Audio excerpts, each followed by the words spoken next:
โขนหนังโปรดยังคิดมองชีวิตคนเล่นเช่นโขนหนังบางครั้งสุขทุกรุมสุมประดังไม่กี่ครั้งก็ลาลับกลับเข้าโลงขอความนอบน้อมแด่พระรัตนตรัยอันมีพระพุทธพระธรรมพระสงฆ์เป็นสรณะที่ปึงขอกราบแนบไต่ไหวสาถวายความเคารพมายังครูบาอาจารย์พระมหาเถรานุเถระท่านเจ้าคณะพระสังฆาธิการพระภิกษุสามเณรเจ้าจุโตนจุองค์กูวัดฟ้าอารามเน้อพร้อมตึงสำนักที่ผักทรงโดยขอความเจริญในธรรมเจริญปอนมายังบรรดาปอออกแม่ออกศรัทธาตันสาธุชนนักศีลนักบุญคุณดีทั้งหลายเนาะบ่ว่าจะปิ้นปอหลงแม่หลงปอลุงแม่ป่าตั้งปีป่าหน้าเอานะศรัทธาตินจ้องห้องวัดเถ่าแก่หนุ่มกำใจยิงต่างหลายอันเป็นกีฬานุปถากสันนิบาตตานเข่าก็มาฟังรายการช่วงตอนเจ้า5 โมงเนาะ ซึ่งตามปกติก็ท่านพระครูอภิวัตนวิกรมพอคืนสีขาวเจ้าอาวาสวัดปากตั้งเจริญเปิ้นก็จะมาเข้ารายการเนาะแต่วันนี้เปิ้นติดศาสนกิจเนอะมอบหมายถวายเวลาให้ต้นโตแห่งอาตมาภาพเก่ากระผมตุลุงนันชัยวัฒนาคเสโนแห่งวัดพระธาตุดอยน้อยตำบลดอยหล่ออำเภอดอยหล่อจังหวัดเชียงใหม่ก็ได้รับมอบหมายถวายเวลาให้มาเข้ารายการเต้นเปิ้นไปนี่นะฉะนั้นวันนี้ก็ฟังเสียงย่องไปก่อนเนาะถึงว่ามันว่าโมนเหมือนเจ้าของรายการเปิ้นนะก็อดสาฟังไปมาตกมาเต้นกันเนาะก่อนอื่นนั้นตุลุงก็ขอประกาศนะรายชื่อสถานีวิทยุในคืนเครือข่ายที่เปิดหับสัญญาณรายการธรรมะช่วงเวลา5 โมงถึง 7 โมงนี่นะขอบคุณสถานีวิทยุบ้านทุ่งเรดิโอ FM 89.50 เมกะเฮิรตซ์สันป่าตองประดมพุทธวงศ์เนอะขอบคุณสถานีวิทยุคลื่นธรรมะของชุมชนวัดห้วยตองซัก FM 98.75 เมกะเฮิรตซ์เนอะอำเภอจอมทองขอบคุณสถานีวิทยุเวียงป่าเป้าเรดิโอ 90.00 เมกะเฮิรตซ์อำเภอเวียงป่าเป้าขอบคุณสถานีวิทยุคณะสงฆ์อำเภอฝาง FM 100.25 เมกะเฮิรตซ์เนอะขอบคุณสถานีวิทยุมนต์เสียงธรรมวัดบุพารามอำเภอแม่แจ่ม FM 106.25 เมกะเฮิรตซ์เนอะขอบคุณสถานีวิทยุชุมชนคนเมืองลีนะอำเภอลีเนอะ FM 103.75 เมกะเฮิรตซ์นะปครูเสน่ห์จินาจันทร์ขอบคุณสถานีวิทยุเสียงธรรมจากวัดจันทร์นะ FM 103.50 เมกะเฮิรตซ์อำเภอกัลยาณิวัฒนาพุ่นเด้อขอบคุณสถานีวิทยุชุมชนคนนาน้อยขอบคุณสถานีวิทยุสีคำเรดิโออำเภอเวียงสาจังหวัดน่าน FM 92.50 เมกะเฮิรตซ์เนอะขอบคุณสถานีวิทยุเสียงใสเรดิโออำเภอตาวังผาจังหวัดน่าน FM 100.75 เมกะเฮิรตซ์เนอะขอบคุณสถานีวิทยุชุมชนคนเหนือเขื่อนอยู่ที่บ้านดงดำอำเภอฮอดจังหวัดเชียงใหม่ FM 90.75 เมกะเฮิรตซ์เนอะขอบคุณสถานีวิทยุน่านฟ้าเรดิโอ FM 101.75 เมกะเฮิรตซ์อำเภอตำบลป่าแดดจังหวัดเชียงใหม่ขอบคุณสถานีวิทยุชุมชนคนต้นน้ำ FM 104.50 เมกะเฮิรตซ์เนอะบ้านโป่งน้ำร้อนตำบลแม่เจดีย์อำเภอเวียงป่าเป้า ขอบคุณสถานีวิทยุแดนดินถิ่นล้านนานะ FM 103.50 เมกะเฮิรตซ์อำเภอสันป่าตองขอบคุณสถานีวิทยุล้านนาเรดิโอ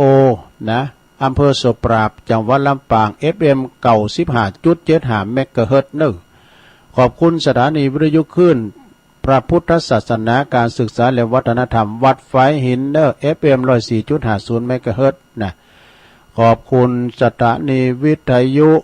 นะเพื่อการศึกษาและพัฒนาอาชีพอาร์เรดิโอเน็ตเวิร์ก FM 103.00 เมกะเฮิรตซ์อำเภอเมืองจังหวัดลำปาง ขอบคุณสถานีวิทยุนะอาร์เรดิโอเน็ตเวิร์ก FM 99.50 เมกะเฮิรตซ์วิทยาลัยเทคโนโลยีเพื่อการจัดการกฟผ.แม่เมาะลำปางนะแล้วก็เหมือนมีตังพี่ตัวนะตังวัดบุญญาวาสวิหารเนาะหับสัญญาณแล้วก็เนาะ FM 106.50 เมกะเฮิรตซ์วิทยาลัยสงฆ์นครลำปางเนาะอันนี้เป็นรายนามเจ้าของสถานีเนอที่เปิ้น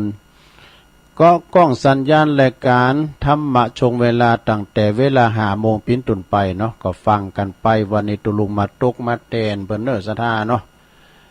ก่อนนำเอาสาระไปเอาธรรมบรรยายพองเอานิทานธรรมพองแล้วก็เอาคติธรรมนำชีวิตพองให้กะมาเล่าสู่จู้กันฟังในโรงเนอ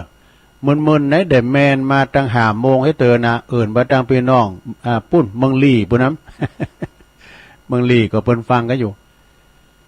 แล้วก็หลายๆตีโดยแต่ตามปกติตุลุงก็จะมาตี 3ถึง5 โมงเนาะ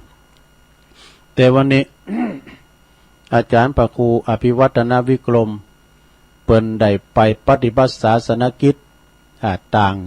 างอำเภอต่างจังหวัดนะบัดสามารถที่จะจัดรายการใดเปิ้นก็โทรมาตุลุงขอบริหารเวลากำลึนี่นะตุลุงก่อมไปไหนอยู่เฝ้าวัดเนี่ยเฝ้าเสา ก็ได้บริหารกันไปเนาะตั้งโดยหล่อนี่มันคือเราในฝุ่นอ่อยเด้อโลเนอแต่ว่าตกบาก็มใจเต็มมาก็ดับปิดฝุ่นไปเหมือนกันเด้อแต่ตกมึนอยู่พองฟ้าแพ้ฟ้าห้องไฟฟ้าดับคือนี่นะไฟฟ้าก็ดับแล้วก็ฝนก็ตกฟ้าก็ห้องให้กันรับโมนดิบุโร รับโมนดิแต่ ตั้งภาคอื่นตั้งที่อื่นจะตกก็จ้าเนาะกรมอุตุนิยมวิทยาเปิ้นก่อนรายงานว่าตั้งแต่วันที่14ถึง17จะมีรายงานฝุ่นตกมานะ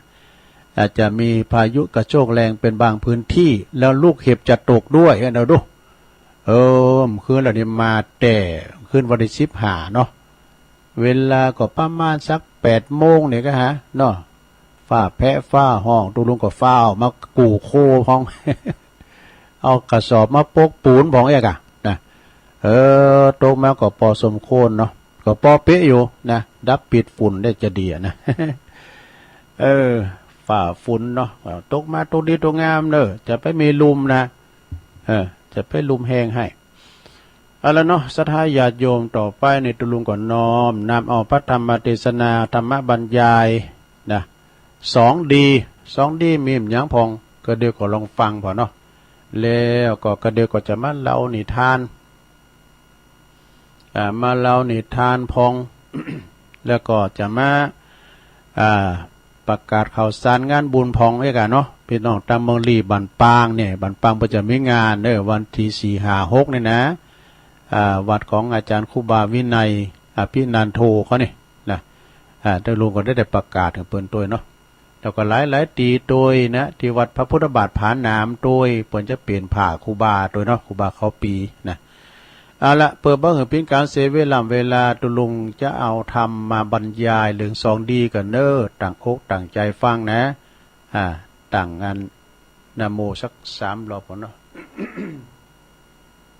นะโมตัสสะภะคะวะโตอะระหะโตสัมมาสัมพุทธัสสะนะโมตัสสะภะคะวะโตอะระหะโตสัมมาสัมพุทธัสสะนะโมตัสสะภะคะวะโตอะระหะโตสัมมาสัมพุทธัสสะสุสังละพะเตปัญญันตินี่ตันนี้ไปก็อู่กันแน่ลงเลยอู่กันไปณโอกาสบัดนี้อาตมาภาพก็จักได้แสดงพระธรรมเทศนาเรื่อง2 ดีนี่เป ปิดอนุโมทนาในกุศลบุญยรศีทักษิณานุปทานกิจตีตันเจ้าพาพร้อมโดยญาติมิตรนะและก็ตันที่เคารพทั้งหลายที่นับถือทั้งหลายได้รวมกันมาบำเพ็ญอุทิศบุญกุศลไปหาผู้วายชนนะวันนี้ก็เป็นการแสดงออกอัปปัจจายนวิธีโดยสมควรแก่ญาติธรรมและก็มิตรธรรมทั้งหลายสำเร็จโดยกตัญญูกตเวทิตาคุณและก็สังฆะคุณตามจริตประเพณีที่ท่านสาธุชนได้ประพฤติปฏิบัติเนอะก็เป็นจริยาวัดสืบต่อกันมาเนาะลำดับจากนี้นะก็จะได้แสดงเรื่องสองดีเนี่ยสองดีนี่ท่านทั้งหลายจุงได้ตั้งใจสดับรับฟังดังภาษิตเบื้องต้นนั้นเปิ้นเขียนไว้ว่าสุสูสังละพเตปัญญังดังนี้แปลความว่าผู้ตั้งใจฟังก็ฟังพระธรรมเทศนายอมก็จะได้ปัญญาเนอะมีอานิสงส์อยู่5อย่างไงเนาะสดาที่ตุลุงจังวานะมีในธรรมแล้วมีอานิสงส์อยู่5ประการคือผู้ฟังได้ฟังแล้วก็สิ่งที่ยังบ่เคยได้ฟังก็จะได้ฟังมาอันนี้หนึ่งแล้วนะไม่ได้ฟังมาก่อนก็ได้ฟังเนาะและสิ่งที่ได้ฟังมาแล้วแต่ก็ยังบ่เข้าใจชัดเจนแจ่มแจ้งก็จะได้เข้าใจชัดเจนแจ่มแจ้งแถมอันนี้เป็น2แล้วก็จะบรรเทาความสงสัยเสียได้เคลือบแคลงในจิตในใจให้ได้หายไปอันนี้เป็น3จะทำให้ความคิดความอ่านบ่ถูกต้องลองลายกันนั้นให้ได้ถูกต้องลองลายกันอันนี้เป็น4นะจิตใจของตันผู้ฟังยอมเบิกบานบริสุทธิ์ผ่องใสอันนี้เป็น5ดังนี้เนอมี5อย่างนะสะท้าฟังไปเถอะฟังไปรับไปลงฉะนั้นในการได้สดับรับฟังพระธรรมเทศนาเนี่ยจึงนับว่าเป็นมหากุศลอันยิ่งใหญ่อีกประการหนึ่งนะสะท้าบ่น้อยไปกว่าการหืดตานรักษาศีลภาวนาเนอก็โดยเหตุว่าผู้ที่จะได้หืดตานก็ดีรักษาศีลก็ดีภาวนาก็ดีก็เนื่องมาจากการได้สดับรับฟังธรรมมาก่อนเนี่ยนักเทศน์เพิ่นจะได้อธิบายเกี่ยวกับการต้านพิจหือภาวนาพิจหือรักษาศีลพิจหือนะจึงเหตุทำให้ผู้ฟังนั้นได้รู้ระเบียบและก็เกิดปัญญา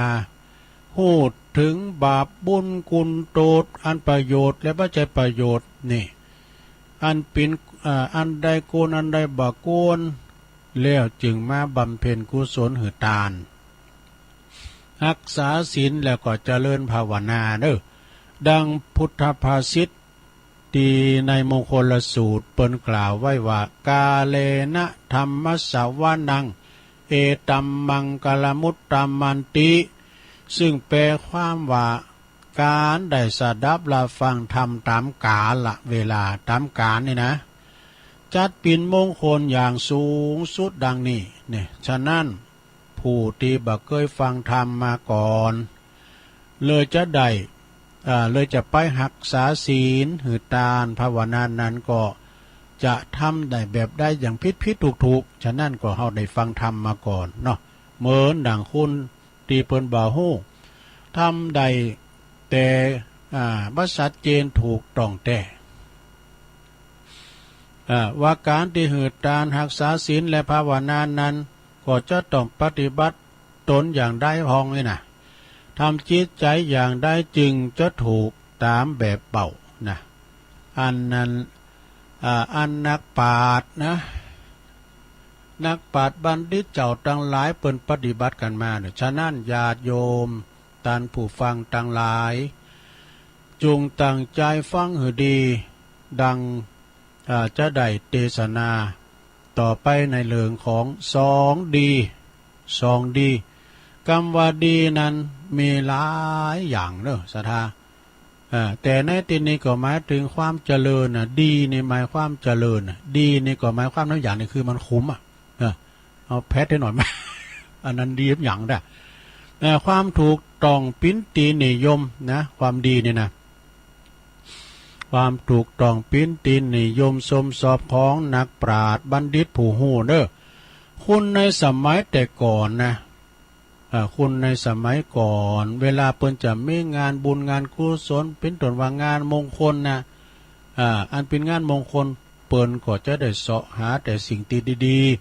ๆอันเป็นมงคลเช่นการขึ้นเฮิรนใหม่โบสถ์พระเปกตุกินแขกแต่งงานได้รับยศรับท้ายศศักดิ์หรือว่าได้รับหน้าที่การงานใหม่ย้ายไปอยู่ที่ตำแหน่งใหม่เปิดร้านใหม่และก็อื่นๆในเป็นต้นน่ะเขาก็จะมักจะแสวงหาสิ่งที่ดีๆอันเป็นมงคลเช่นว่าการการจาเนี่ยก็ในสิ่งที่เป็นมงคลที่อันดีๆเนอะ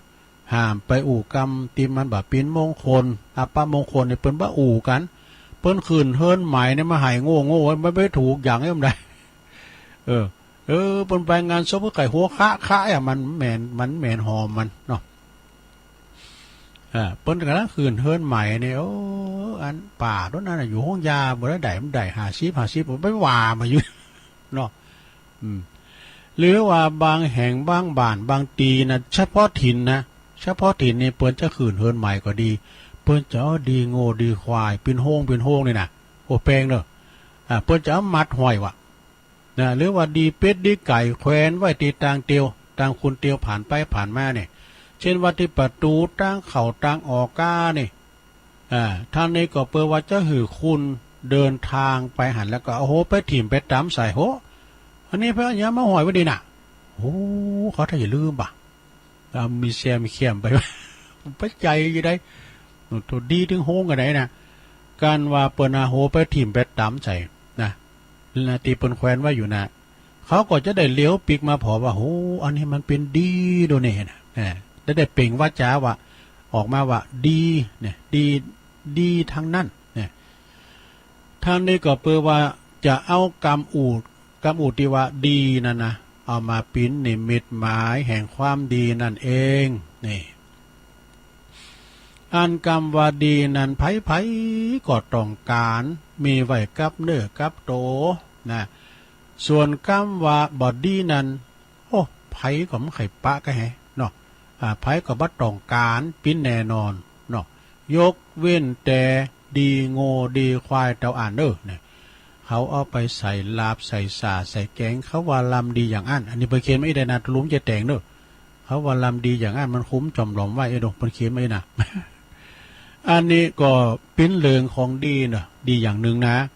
ที่นี่จักกล่าวถึงดีของคุณนะดีของคุณเฮาเนี่ยก็หมายถึงคุณงามความดีนั่นเองคุณงามความดีอันว่ามนุษย์คุณเฮาเนี่ยที่มีรูปร่างหน้าตาดีผิวพรรณวรรณะก็ดีสุมาเถอะเป็นเลนถูกน้ำโขดขอมไว้นะน้ำอันเอาไว้กินล่องคอไอ้กะ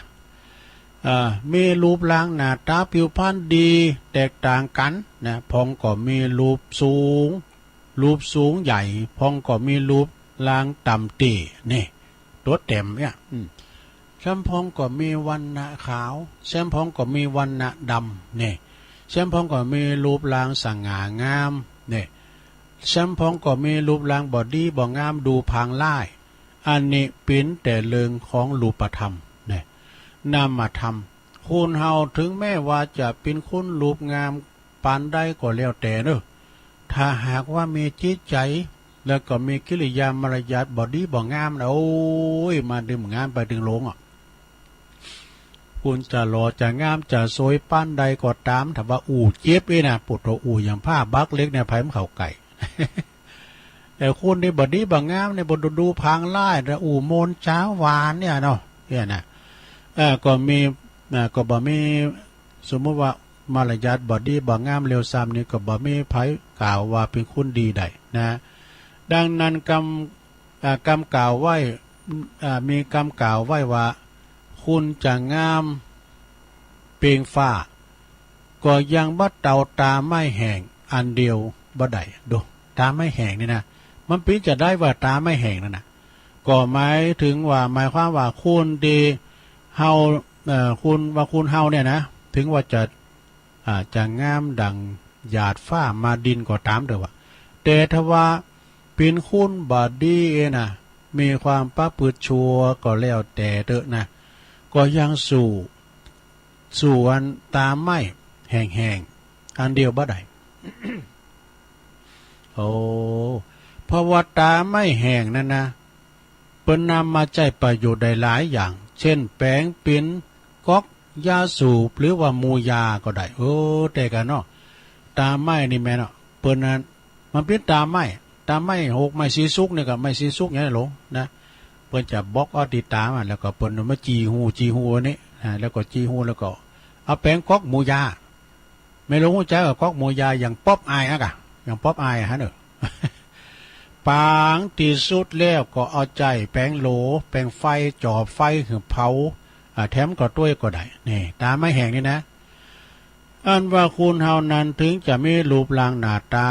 จะงามปานได้ก็ดีหรือว่าบ่งามก็ตามเตอะนะก็บาดสำคัญต่อใดนักบาดสำคัญต่อใดนักเพราะว่าเฮาบ่ได้แต่งแปลงคือมันมาคือมันเกิดมาอย่างนั้นเองนะในทางพุทธศาสนาเปิ้นกล่าวไว้ว่าเป็นกรรมของไผมันนี่เป็นกรรมของไผมันคุณเกิดมางามกว่าตามบ่งามกว่าตามคือในอดีตชาติเคยเป็นอย่างคือพองนี่นะการไผไข่งามก็เปิ้นว่าไผไข่งามก็รักษาศีลนี่กันเนาะไผไข่ล้ำไข่รวยก็คือตานเนี่ยไผไข่มีปัญญาก็ภาวนาเนี่ยเจริญเมตตาภาวนาอันว่านาอันจักนำมาหือเฮาเกิดมาได้ในรูปร่างลักษณะงามบ่งามนั่นก็แล้วแต่ที่เฮาทำไว้ในอดีตชาตินะบางคนก็เกิดมาทุพพลภาพเนี่ยนะบ่ครบองค์กะแต่ที่สำคัญนั้นอยู่ที่คุณงามความดีต่างหากเด้อคุณงามความดีฉะนั้นคุณเฮานั้นที่จะดีหรือชั่วนั้นก็อยู่ที่ความประพฤติปฏิบัติการกระทำตนเองหืดดีหรือชั่วทั้งภายนอกแล้วก็ภายในคุณจะดีจะงามก็ต้องดีทั้งภายในแล้วก็ภายนอกเด้อดีถึงนอกถึงในนะศรัทธาเด้อบางคนนั้นก็ดีเฉพาะภายนอกเนี่ยมีรูปร่างผิวพรรณวรรณะก็งามหน้าตาเป็นดีเป็นงามอู่โมนจ้าหวานแต่ภายในจิตใจนั้นเนี่ยก็เลวทรามต่ำช้าอีกว่ามีจิตใจดำบดีมักบาปมักกระทำบาปเลอหลายอันว่าฐานที่ว่ามัดดำนะฐานที่เขาคุ้มเลยนะคุ้มฐานในว่าดำนะแต่ใจคนที่ว่านั้นยังดำยิ่งกว่าฐานอีกว่าดูคนแบบนี้มันตึงบ่มีศีลบ่มีธรรมไม่ดูบ่มีเมตตาบ่มีกรุณาบ่ฮู้จักบาปบุญคุณโตดบ่ฮู้จักคุณพ่อคุณแม่พ่อแม่เลี้ยงใหญ่มาแล้วพ่อแม่เลี้ยงใหญ่นากาบ้านปีกาค้าแข็งแล้วก็กันจะยิอันยังบ่ดีบ่ถูกแบบบ่แมนนี่นะพ่อแม่สั่งสอนตึงบ่ได้วะฮะ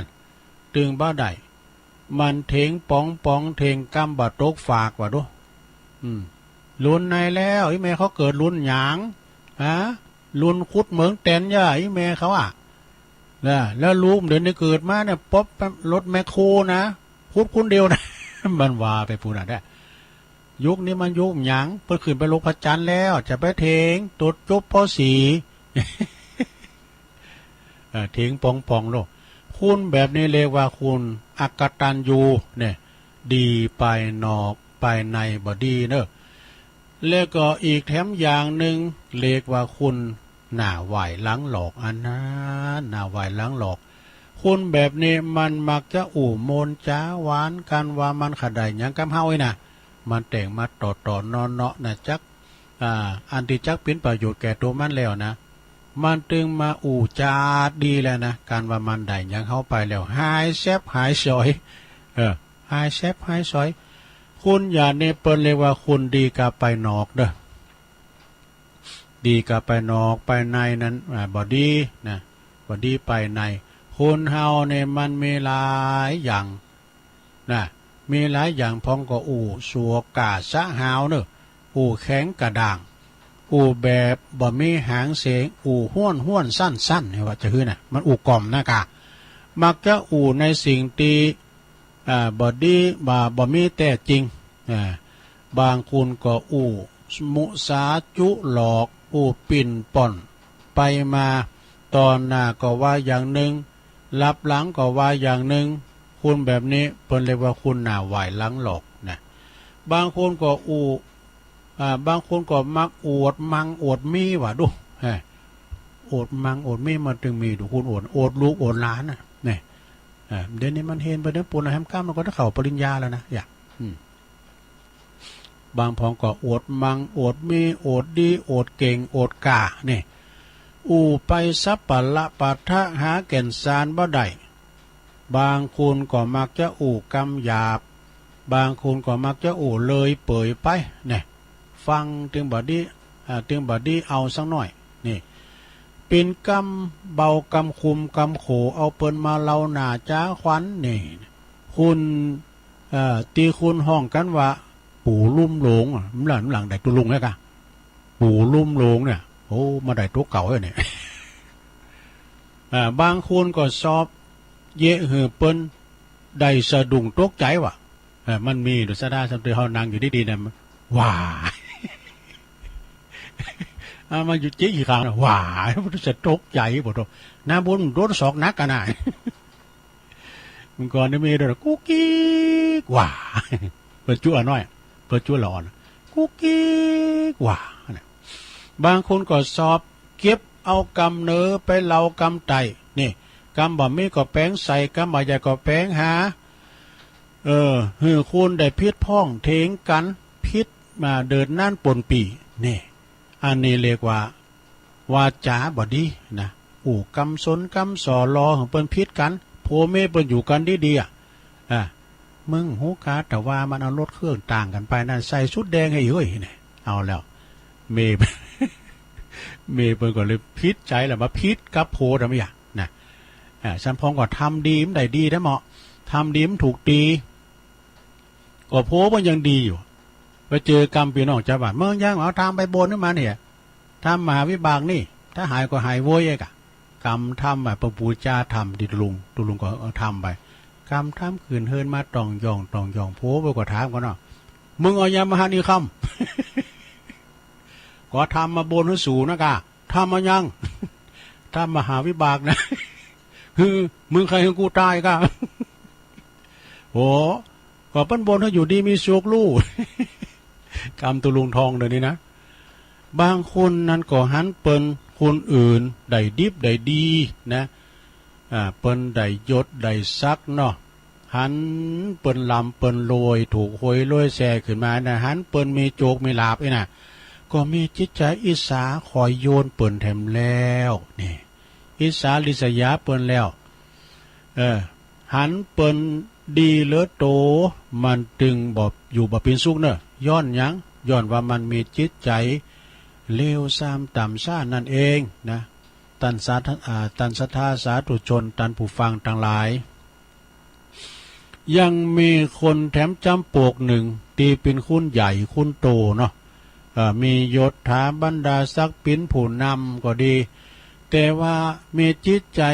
บ่ค่อยดีมักสอบเอาอำนาจส่วนโตของตนไปข่มเหงเตงเต็กนะไปลังแกผู้น้อยที่ด้อยศักดิ์ศรีกว่าตนคือได้รับความเดือดร้อนเนอะทั้งนี้ก็เปลว่าอยากจะได้มาซึ่งประโยชน์ของตัวนี่ไปคนพวกนี้เปลว่าดูผิวเผินว่าจะเป็นคนดีก้าเนี่ยแต่ว่าพอย่ำเข้าไปทั้งหน่อยนึงเป็นว่าจิตใจในจิตในใจแล้วก็จะรู้ว่าเป็นคนดีแต่ไปนอกเนอะไปในบอดีเรียกว่าคนนอกเรียกว่าดีนอกบอดีในนะศรัทธาสาธุชนญาติโยมตันผู้ฟังทั้งหลายได้ฟังเรื่องราวของคุณดีคุณนั้นคุณดีตั้งนอกแหละเนาะบอดี้ในพอสมควรละนะความจริงนี่คุณดีแต่ป้ายนอกเนี่ยมีแถมหลายอย่างอยู่นะมีแถมหนักอยู่แหละแต่ตอนนี้จะถึงดีในเนี่ยคุณดีตั้งไปในต่อไปเนอะเจ้าดีนอกเนาะอันนี้ดีตั้งในเพื่อจะได้อันว่าคนดีนั้นก็เปิ้นสังวาดไว้เป็น3อย่างเนอะคือค คนติดีมีกายดีเนี่ยมีกายดีนะวาจาดีแล้วก็มีน้ำใจดีนี่อธิบายว่ากายดีนั้นคือถ้าเฮาจะดูผิวเผินโอ้ก็บ่ดีบ่งามแบบเจ้าโลกดูกันนะแต่เปิ้นมีดีอยู่มีความประพฤติดีมีกิริยามารยาทดีสุภาพเรียบร้อยเนาะเวลาจะจะจ้าอันยังออกไปแล้วนั้นก็มีสติสัมปชัญญะคือเกิดก่อนที่จะออกไปนะสิ่งได้ไปก็มีความเป็นความจริงบ่มูสาจุหลอกนะบ่อุติเตนนินตาไผผู้ใดคนใดเวลาจะอันยังออกไปเนี่ยเปิ้นว่าเวลาก็บ่ดังเกินไปว่ะนะเอาหมกปอเนี่ยเนาะบ่ดังเกินไปแล้วก็บ่ก่อยเกินไปแล้วจะไปรู้เพิ่นออกไปก็โดยกรรมสุภาพเรียบร้อยนะอ่อนหวานบ่โหกหักโวกวากว่ะบ่อกอันโวกวากโหกหักอย่างนี้นะบ่แย่งกันบ่รู้กันนั่นเองแล้วก็ฟังผู้อื่นตามสมควรไปรู้เปิ้นนะคือมีระเบียบในการจังหวะการว่าใจว่าเมื่อว่าลงการกันแล้วปุตโตเก่าเมาให้หมดเลยก่อมใจไปแบ่งเป็นพองนี่นะเนาะอันคนอื่นจะได้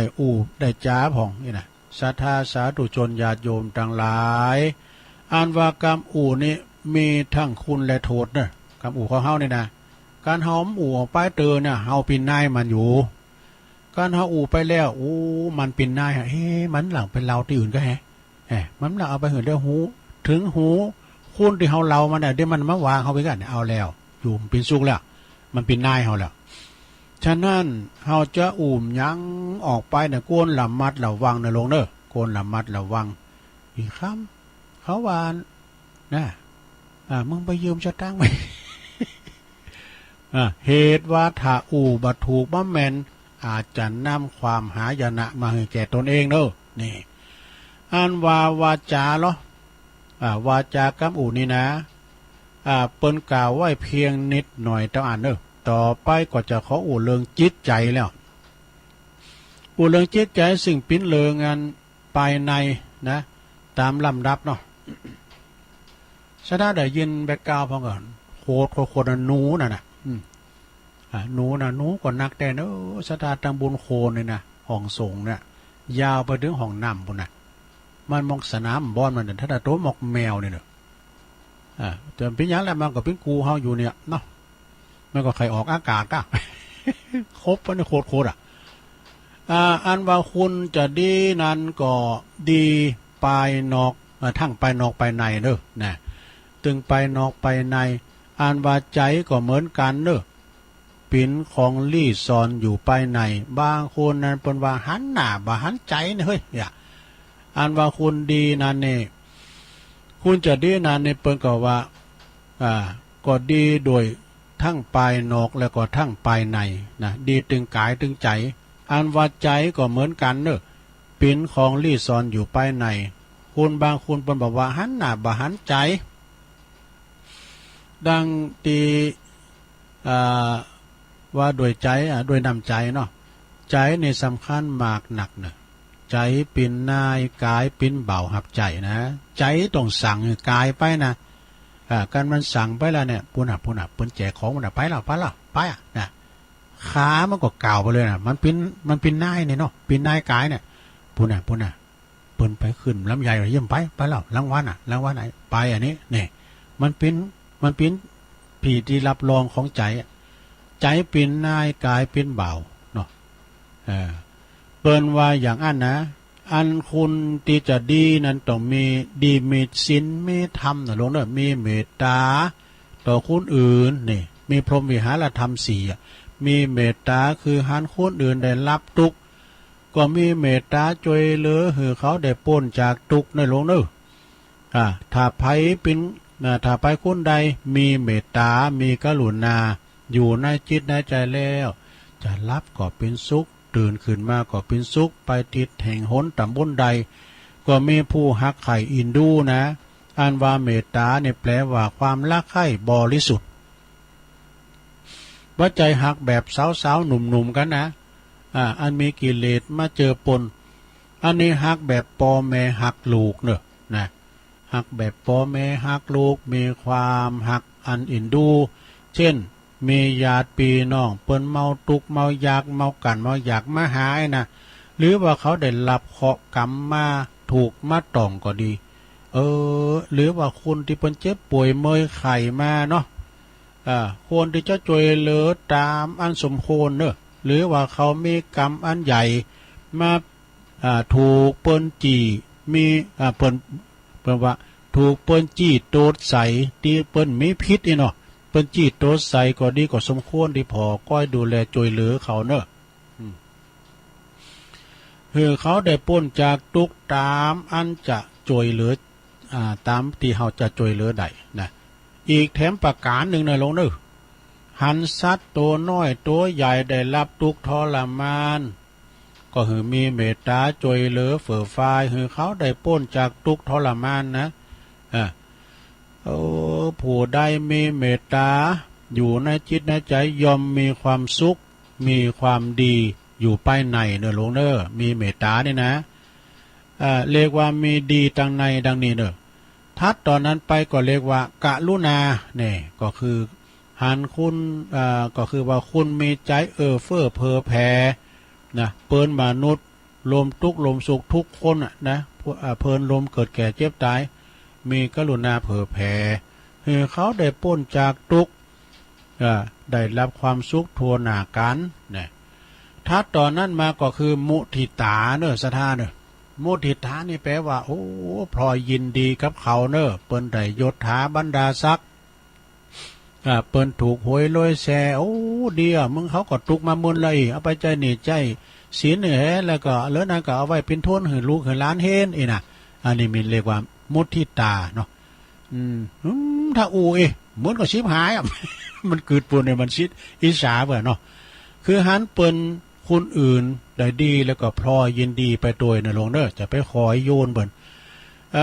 มีตนว่าหันเปิ้นอยู่สุดอยู่หันเปิ้นได้ดีอยู่ดีกินดีนะมีฐานะล่ำรวยหรือว่าเปิ้นมีโจกลาบเนาะได้รับยศรับศักดิ์มียศถาบรรดาศักดิ์เพิ่มขันขึ้นไปได้ดีได้ดีก็บ่มีกรรมอิจฉาคอยโยนเปิ้นมีแต่ความจุ่มจื่นยินดีกับเปิ้นนี่นะบุคคลใดมีใจอย่างนี้นักปราชญ์เก่าจี้ว่าท่านนั้นเป็นผู้ที่มีมุทิตาอยู่ในใจเนอะมีดีอยู่ภายในดังนี้เนอะศรัทธาเนอะศรัทธาญาติโยมทั้งหลายการคุณเฮาจะดีนอกดีในนั้นนะก็จะต้องเป็นคนที่มีศีลมีธรรมมีเมตตา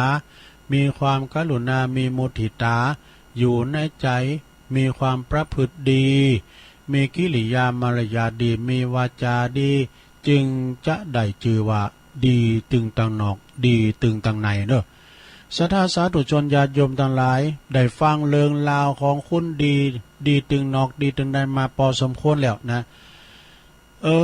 แล้วท่านจะเป็นคุณดีแบบไหนนะพระจะดีแบบไหนลองว่ามาล้อเนาะหรือว่าจะดีตึงนอกดีตึงในอย่างที่เฮาฟังกันนี่นะฟังน้ำฟังธรรมดีตึงนอกดีตึงในหมดศรัทธาเอ้ยเนาะเป็นคนดีตึงนอกดีตึงในตึงไปในไปนอกจิตใจก็ดีโดยนะขอหืดตันได้พิจารณาตนเองนะถ้าทันดีตึงไปในไปนอกแล้วก็เตากวัดท่านเกิดมาบ่เสียจัดเกิดเนอะเป็นผู้ที่มีจิตใจดีมีโชคลาภอันมหาศาลท่านจะได้ไปบ้านใดเมืองใดก็จะมีแต่คุณฮักคุณเคารพนับถือปิ่นปูชนียบุคคลนะหลวงเนอะ โดยเหตุนี้โดยเหตุที่ว่าท่านเป็นคนดีที่ว่าดีที่ว่านี่ก็คือด้วยคุณงามความดีนั่นเองท่านจะเป็นผู้ที่ร่ำรวยโดยทรัพย์สมบัติอันเลิศยิ่งกว่าทรัพย์ อันตีอยู่ภายนอกนะทรัพย์ภายในโลกของเฮานี่นะทางปวงพอดีโดยดีทางภายในของเฮาศรัทธาสาธุชนญาติโยมทั้งหลายอาจจะยังสงสัยว่าสมบัติยังล่ำเลอปะล่ำปะเลออีดอกถึงกับดีเลอเลิศปานนั้นท่านผู้ฟังทั้งหลายบางตันก็จะมีบ้านมีเฮินมีตึกใหญ่โตละโหฐานนะเป็นหลายๆ10ชั้นก็ตามเด้อมีตีดินเป็นหมื่นเป็นแสนให้มีรถยนต์เนาะเดี๋ยวกันเนี่ยไปโทรมาเถอะมีรถยนต์นะมีรถยนต์มีเงินมีทองฝากไว้กับธนาคารมหาศาลแต่ทว่าสมบัติเหล่านั้นเนี่ยมันบ่ใจเป็นสมบัติแน่แต่เก่นแต่เป็นอนิจจังเหมือนกันเนอะเป็นอนิจจังบ่หมั่นบ่เตงทรัพย์สินไปนอกเฮานี่นะอีกบ่เหมือนบ่นั้นมันก็จะพลัดพรากจากเฮาไปเป็นของคนอื่นอย่างนั้นก็ดังกรรมปีเปิ้นว่าสมบัติผลัดการชมเมื่อเฮาล่วงลับดับขันตายไปแล้วเขาของสมบัติทั้งหลายก็เอาไปตัวไม่ได้สักอย่างก็จะหันว่าในสมัยก่อนเนี่ยเปิ้นเวลาคุณตายนะญาติพี่น้องลูกหลานเนี่ยเปิ้นก็จะเอาสตังค์ยัดเข้าที่ปากหั่นว่านะเอายัดเข้าที่ปากผู้ตายท่านนี้ก็เปิ้นว่าคือคุณตายนั่นน่ะเอาไปจ่ายมื้อซื้อกินเอาสมบัติเงินคำเนี่ยติดตัวไปสู่ปรโลกหน้าเด้อนะ อย่างนั้นแล้วพระครูยังเปิ้นมาติดนะพ่อแม่เปิ้น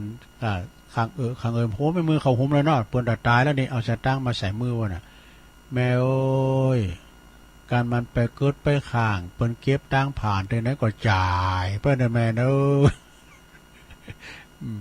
เอาเงินใส่นะใส่มือมันก็ไอ้แม่อ๊อกอะไรจิตออกจากล้างปวดฟ้าออกมาจนโวยว่า กูเปิ้นหมดแตกอะแต่ว่าคุณในสมัยนี้ยังอาจจะอยู่หรือยังนะก็บ่ฮู้เนาะศรัทธาเนาะคือว่าเฮาเอาสมบัติติดตัวไปสู่ปรโลกไปบ่ได้นะแต่ยังมีอยู่ในสมัยบัดเดี๋ยวนี้ยังมีเป็นบางตีเฉพาะถิ่นเนอะว่าคุณตายไปแล้วเนี่ยเอาสตางค์ใส่ปากจอมปากไปนาขอเห็นตันหลายจุงพิจารณาเอาเตอพระพุทธเจ้าของเฮาเปิ้นได้ตรัสรู้แล้วก็จึงสั่งสอนเวนยสัตว์สั่งสอนคุณต่างหลายว่าทำดีก็จักได้ดีทำชั่วก็จักได้ชั่วดังนี้ท่านยังได้อุปมาไว้ว่าดังคุณเฮาหวานเข้าลุงดินแล้วนะเมื่อว่างอกเงยขึ้นมาแล้วจะกลับกลายเป็นเต่าปิ้นแตงไปอย่างอันบ่ได้ก็ปิ้นต้นเข่าดังเดิมนี่เนาะท่านอุปมาไว้อย่างนี้นะเป็นคำตียอมได้ดีผลดีอย่างทำชั่วก็ยอมจะได้รับผลชั่วดังนี้นะอันว่าทรัพย์อันประเสริฐที่จะได้ติดตัวเข้าไปโลกไปหน้านั้นก็คือคุณงามความดีนะลงเนอคุณงามได้แก่คุณงามความดีก็คือบุญกุศลที่เราได้ทำไว้ดังศรัทธาญาโยมที่เคยได้ประพฤติปฏิบัติกันมาเนาะอ่านว่าความดีนิทาว่าผู้ใดได้สั่งสมไว้กับโตนะก็จะเป็นมงคลแก่ชีวิตตลอดทั้งจัดนี้และจัดหน้าเด้อคือในจัดนี้ก็คือจะป้าของเฮานะมีความสุขความเจริญนะในโลกนี้นะแม้นว่าได้รับตาลาโลกนี่ก็ยอมไปสู่สุขติสัมปรายภพจะมีความสุขเนาะดังพุทธภาษิตที่เป็นกล่าวรับรองไว้ว่าสุขโขปุญญสะอุจจโยเปิ้นแปลความว่าการสั่งสมบุญยอมนำความสุขมาให้เฮาดังนี้เด้ออันว่าการสั่งสมบุญนั่นก็มีอาทิว่าการบริจาคหือทานรักษาศีลทำจิตใจให้สะอาดบริสุทธิ์เด้อกะลงมีเมตตากรุณาโมทิตาเช่นดังว่าเนี่ยตันอีปออีเมเขาได้ฟังธรรมเนี่ยเปิดว่าก็ทำจิตใจผ่องใสเนาะได้ชื่อว่า เป็นความที่ว่าได้ฟังนำฟังธรรมเพิ่นทำบุญอุทิศบุญกุศลก็ได้ชื่อว่าเป็นกตัญญูกตเวทิตาธรรมดังองค์พระสัมมาสัมพุทธเจ้าเพิ่นได้ทรงตรัสไว้เป็นคาถาว่าอัฏฐาสิเมอากาสิเมวะยาติมิตาสคาจาเมเปตานังทัจจาปุเปกตามนุสาลังดังนี้ซึ่งเปิ้นแปลความว่าเมื่อบุคคลได้โหนกึดหาผู้ตีเปิ้นหลงลับดับขันไปแล้วว่าผู้นั้นเกยปิ้นปอเฮาก็ดีปิ้นแม่ก็ดีปิ้นโผปิ้นแม่ปิ้นลูกหลานตานเต่าก็ดีปิ้นญาติพี่น้องปิ้นครูบาอาจารย์ปิ้นมิตรเกี่ยวสหายคำผู้ตีมีพระคุณแก่เฮาก็ควรที่จะพึ่งตอบแทนบุญคุณของตันโดยการทำบุญทักษิณานุปทานคือเปิ้นดังนี้นะเพราะว่ามีวิธีเดียวที่จะนำผลประโยชน์คือผู้ที่เปิ้นลงรับดับขันไปได้นั่นนะแม่นว่าเฮาจะพึ่งเอาทรัพย์สินเงินทองของมีกานำไปให้แก่ผู้ที่เปิ้นตายไปแล้วคนนั้นเปิ้นก็เอาไปโดยบ่ได้นอกจากว่าเฮาทำบุญกุศลไปหาได้ทำบุญไปหาโดยดีแล้วก็อุทิศบุญกุศลไปหาให้เขาดังนี้ศรัทธาสาธุชนทั้งหลายได้ฟังพระธรรมเทศนาอันเป็นคำสอนขององค์พระสัมมาสัมพุทธเจ้าเลืองสองดีเลืองสองดีแล้วก็พอจะสรุปใจความได้ว่าคุณเฮาจะดีนั่นก็ต้องดีทั้งภายในทั้งภายนอกดีถึงสองอย่างดีภายในนั่นก็คือดีโดยความขวัญประพฤติแล้วก็มารยาทดีวาจาดีส่วนดีภายในเจ้าดีภายนอกส่วนดีภายในนั่นก็คือ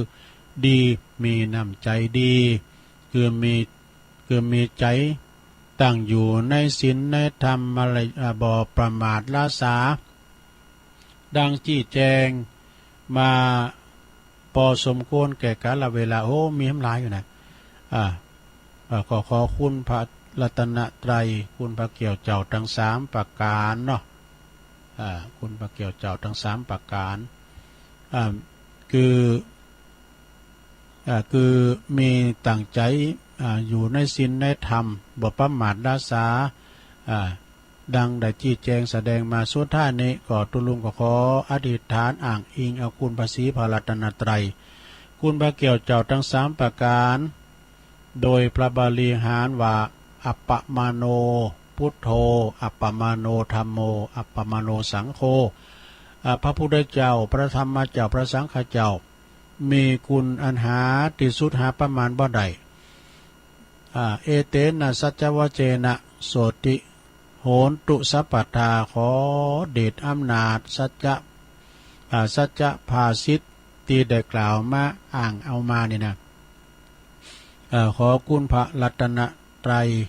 และก็สิ่งศักดิ์สิทธิ์ทั้งหลายในสากลโลกนี้จงมาประชุมกันพร้อมเพรียงกันมาได้มาดลบันดาลให้ศรัทธาสาธุชนญาติโยมพุทธบริษัททั้งหลายจะได้พ้นเสียจากเคาะปีเคาะเดินเคาะวันเคาะยามเคาะเมื่อรับเมื่อตื่นเมื่อคืนบ่หันเคาะเมื่อวันบ่ฮู้เคาะเมื่ออยู่เมื่อไปสัพพะโรคสัพพะโศกสัพพะโลกสัพพะภัยจุงระงับดับหายกับไฟไหลไปกับน้ำดังตีได้เทศนามาก็พอสมควรแก่กาลเวลานอกก็ขอสมมุติหยุดที่ลงปุงไหวเพียงเต่าอีเอวังก็มีด้วยประกาศชนีสาธุสาธุสาธุเอาแล้วจบไปศรัทธาญาติโยมทั้งหลายทำไข่ยาวไปหน่อยเด้ออานิสงส์คุณของความดีดีสองดี ดีนอกกับดีในเด้อจะจบเวลาพอดีซะดาก็ขอลาตังคืนตังในเวงกันเด้อคืนของวัดไฟเห็นโดยเพิ่นจะจบตึก5 โมง6 โมงเนาะแล้วลาตังเมืองฝางโดยเพิ่นจะสวดมนต์ล่ะแล้วก็สถานีเมืองลี่ก็อยู่ต่อก้าเนาะ มึนๆไหนก็ได้ออกมาให้เตือนแมนมาให้เตือนเนาะแม่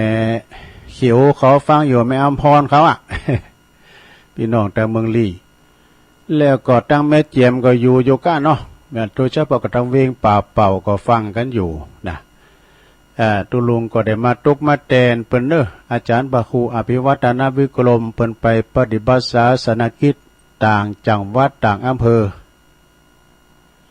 บ่สามารถมาจัดรายการได้เลยมอบหมายถวายเวลาตุลุงบริหารเวลาไปเนาะจนถึง7:00 นหรือทำชั่วโมงเลยนะตอนนี้ไปนี่สดาญาติโยมตุลุงก็จะลองวางเดี๋ยวกันนะไม่ได้เปิดมือถือเด้อจะลองวางสายเสถาทางงานเมืองฝางเปิดก่อนจะเข้าสู่การสวดมนต์ไปทำกล่อมนี่ก็ยาวไปหน่อย ทำกล่อมยาวนะสองดีก็มีคติสอนใจดีเนาะสถาญาติโยมทั้งหลายก็สถาเฮาไปลืมเนอะทางฝั่งเมืองลี่เนาะวันที่2, 3,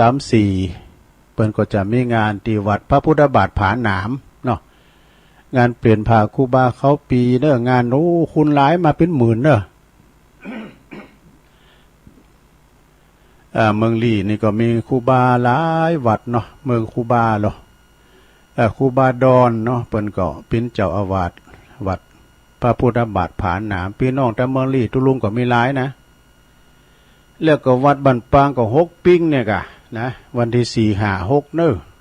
เจ้าก็ประกาศไปรอบนั่นละนะประกาศไปรอบนั่นละก็ตุลุงออกมาตั้งแต่ตี 3อันนี้ตี 3เข้ามาใหม่เด้อตุลุงมือโวยไปหน่อยแต่ลองเช็คคืนให้รอบนี่กันเนาะเช็คคืนทางเมืองลี่มีก็เวียงป่าเป่าแม่เจียมแล้วก็จอมตององค์ขลุงในเมืองในเปิ้นปิดละเมืองฟางก็ปิดละเจริญปอนไหวสาเจ้า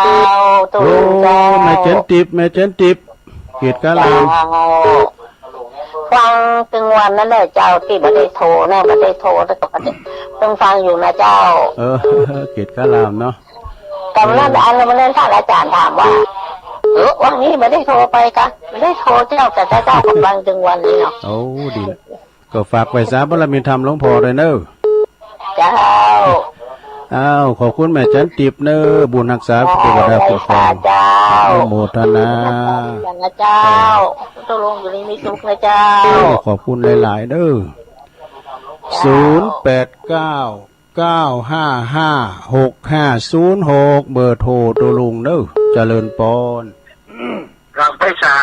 บารมีธรรมตัวลุงนันชัยวัฒน์นาคาเสนาครับผมน้องเบลก็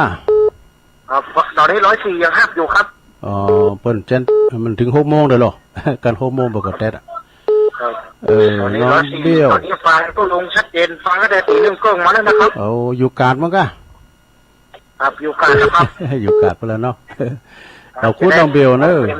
เป็นกำลังใจตัวลุงมือสุขภาพร่างกายแข็งแรงตลอดวันครับสาธุขอบคุณน้องเบลอันนี้เปิ้นพิการทั้งสายตาเนี่ยหรอกเนอะพี่น้องตะเมืองลี่ก็อาจจะได้ยินเปิ้นอยู่เจริญปอนขอบพระคุณนักเนื้อตุลงเจ้าอวยพรวันเกิดแต่ว่านะเจ้าบอเนาะเจ้าตอนนี้ยายได้อยู่ดีสบายหายโรคหายอะไรแล้วตุลงอยู่ดีมีสุขกันเนอะเจ้าปิดปอนนั้นยิ่งใหญ่แต่ตุลงอวยพรแต่ว่านะเจ้าวันนี้ลูกเจ้าพิเศษจะตอบจะขอบพระคุณตุลงกูเต๋อนี่ลูกขวายเจ้าก็น่าบุญรักษายินดีเนอะเจ้าสาแม่บัวบุญนี่เปิ้นอยู่ป่าล้านสันทรายป่าเหมิดพุ่นนะวันเกิดเปิ้นว่านี่ปันจุกอวยใจเปิ้นแล้วอยู่ดีมีสุขเด้อสุขภาพแข็งแรงเจริญปอนตุ้มครับไว้สาครับพลงวินเนาะครับสันขีดเล็กเวียงป่าเป่าฟังอยู่ฟังเจ้าลงเนาะ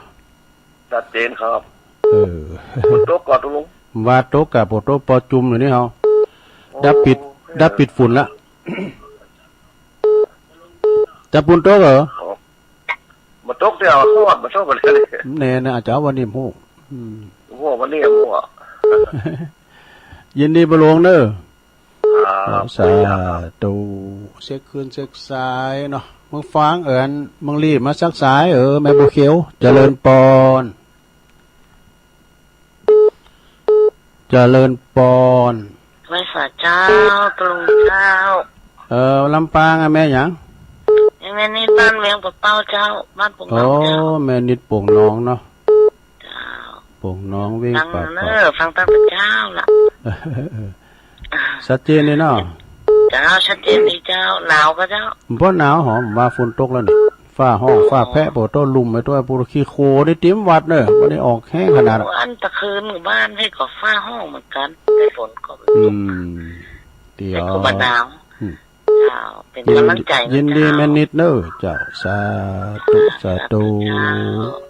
089955650เจริญปอนเจ้าสาเจ้าตลงฟังอยู่เนอะแม่สายทองอ่ะผมเจ้าหุยการเนาะฟังเพลงมาเจ้าดีกะฝนตกน้อยฝนตกกับดอยหล่อนี่ตกหลายกะสีมืดสีกำมันรู้ตามผู้นั้นเวียงน้องหลงบ่มากำลังใจตลงเนอะขอบคุณแม่สายทองเนอะเจ้าสาธุ0899556506เจริญปอนสายขึ้นอยู่เนอะเจ้าแม่ฟังอยู่เนอะแม่สุกแก้วแหละเจ้าแม่สุกแก้วสีโพธารามเนาะ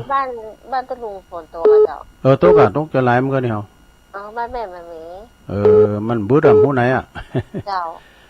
วันนี้ก็ป้อหนาวเนาะเจ้าวันนี้บอกป้อหนาวขี้โคลนนักขนาดมันลุ่มตัวไฟฟ้าดับตัวลมคืออะไรนะเจ้าบ้านแม่บ่ดับเอาคุณแม่สุกแก้วและลายเด้อสีโพธารามสารพีเจริญปอนพระเจ้าลุ้มฟองขึ้นเจ้าละเด้อไม่ซ่อนนะเจ้าเนี่ยนาทรายนะแม่หวางบุญเนาะเจ้าแม่หวางบุญดูเนี่ยฝนตกรู้เจ๊จังไหมฝนตกเหรอคือแล้วนี่ฝนตกมอง8 โมงปลายเนี่ยกะยังรีบบ่มีเจ้าเพราะว่าตกก็ตกดีตกงามเด้อจะไปมีเฮ็ดจะไปมีลุมเนาะมันก็ตกดีตกงามเหมือนกันแหละมันขี้โคมันหนักนะครับเลยนะใบไม้จ้ากำลังใจตัวลุงยินดีในสอนเด้อเจ้าสาธุสาธุจ้าไม่สอนนี่เพิ่นอยู่แม่หวังบุญดอกนะเมืองลี่นาทรายเจริญปอนครับไม่สาครับตัวลุงแหมรอบครับพอดีวันนี้จะต่อตัวลุงแหมชั่วโมงนะครับนั่นน่ะ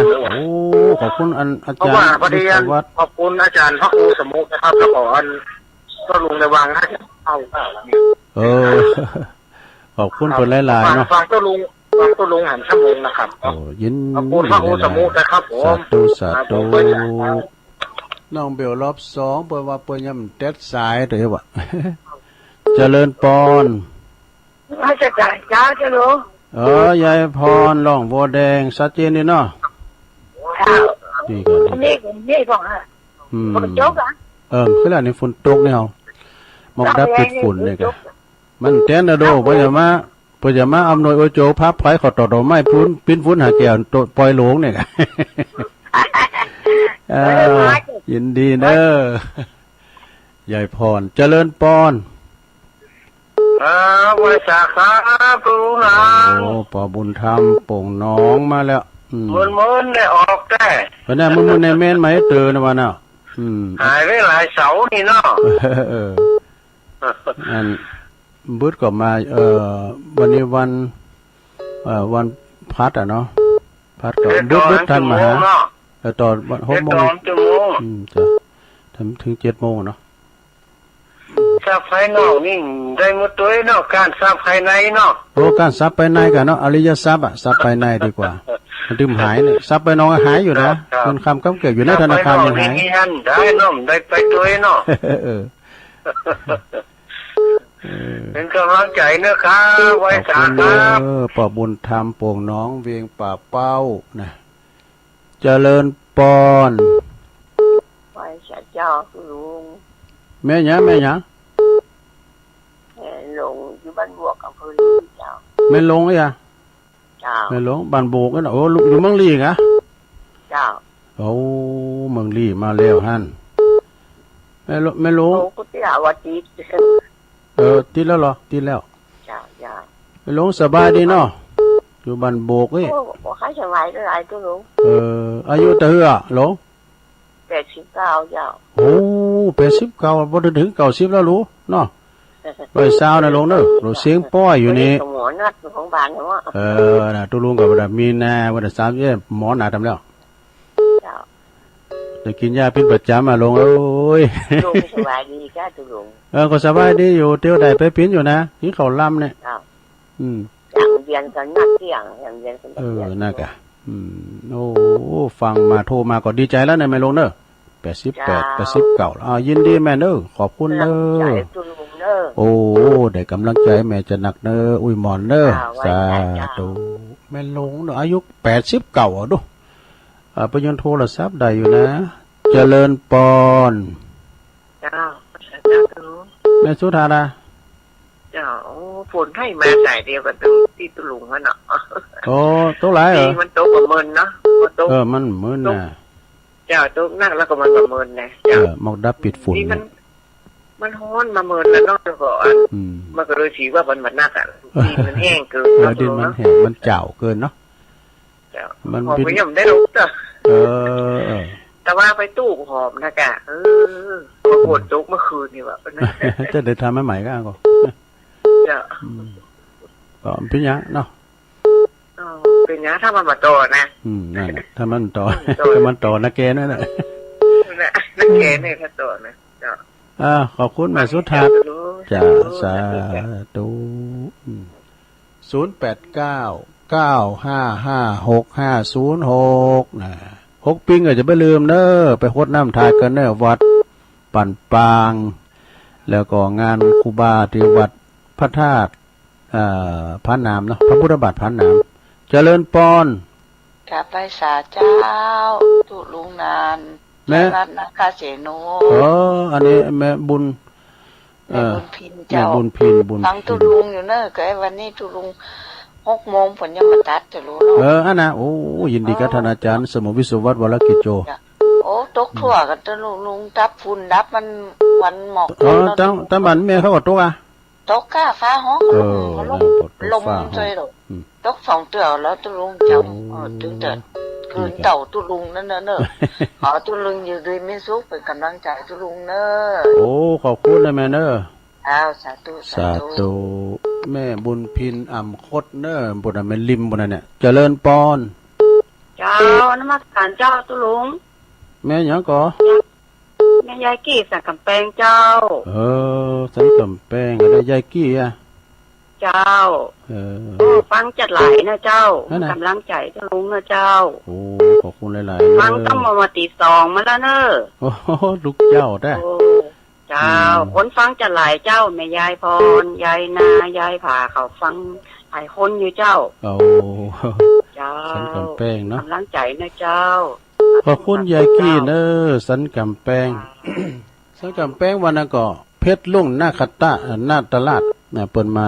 แสดงดนตรีพื้นเมืองประยุกต์โอ้เครื่องบนดังเนอะเพชรลุ่งนะเจริญปอนเจ้าไหวสาเจ้าตุลุงยองหลงหมูเด้อเจ้าอันนี้เรื่องป่าๆนะเจ้าแม่สีดาเนาะเจ้าไหวสาเจ้า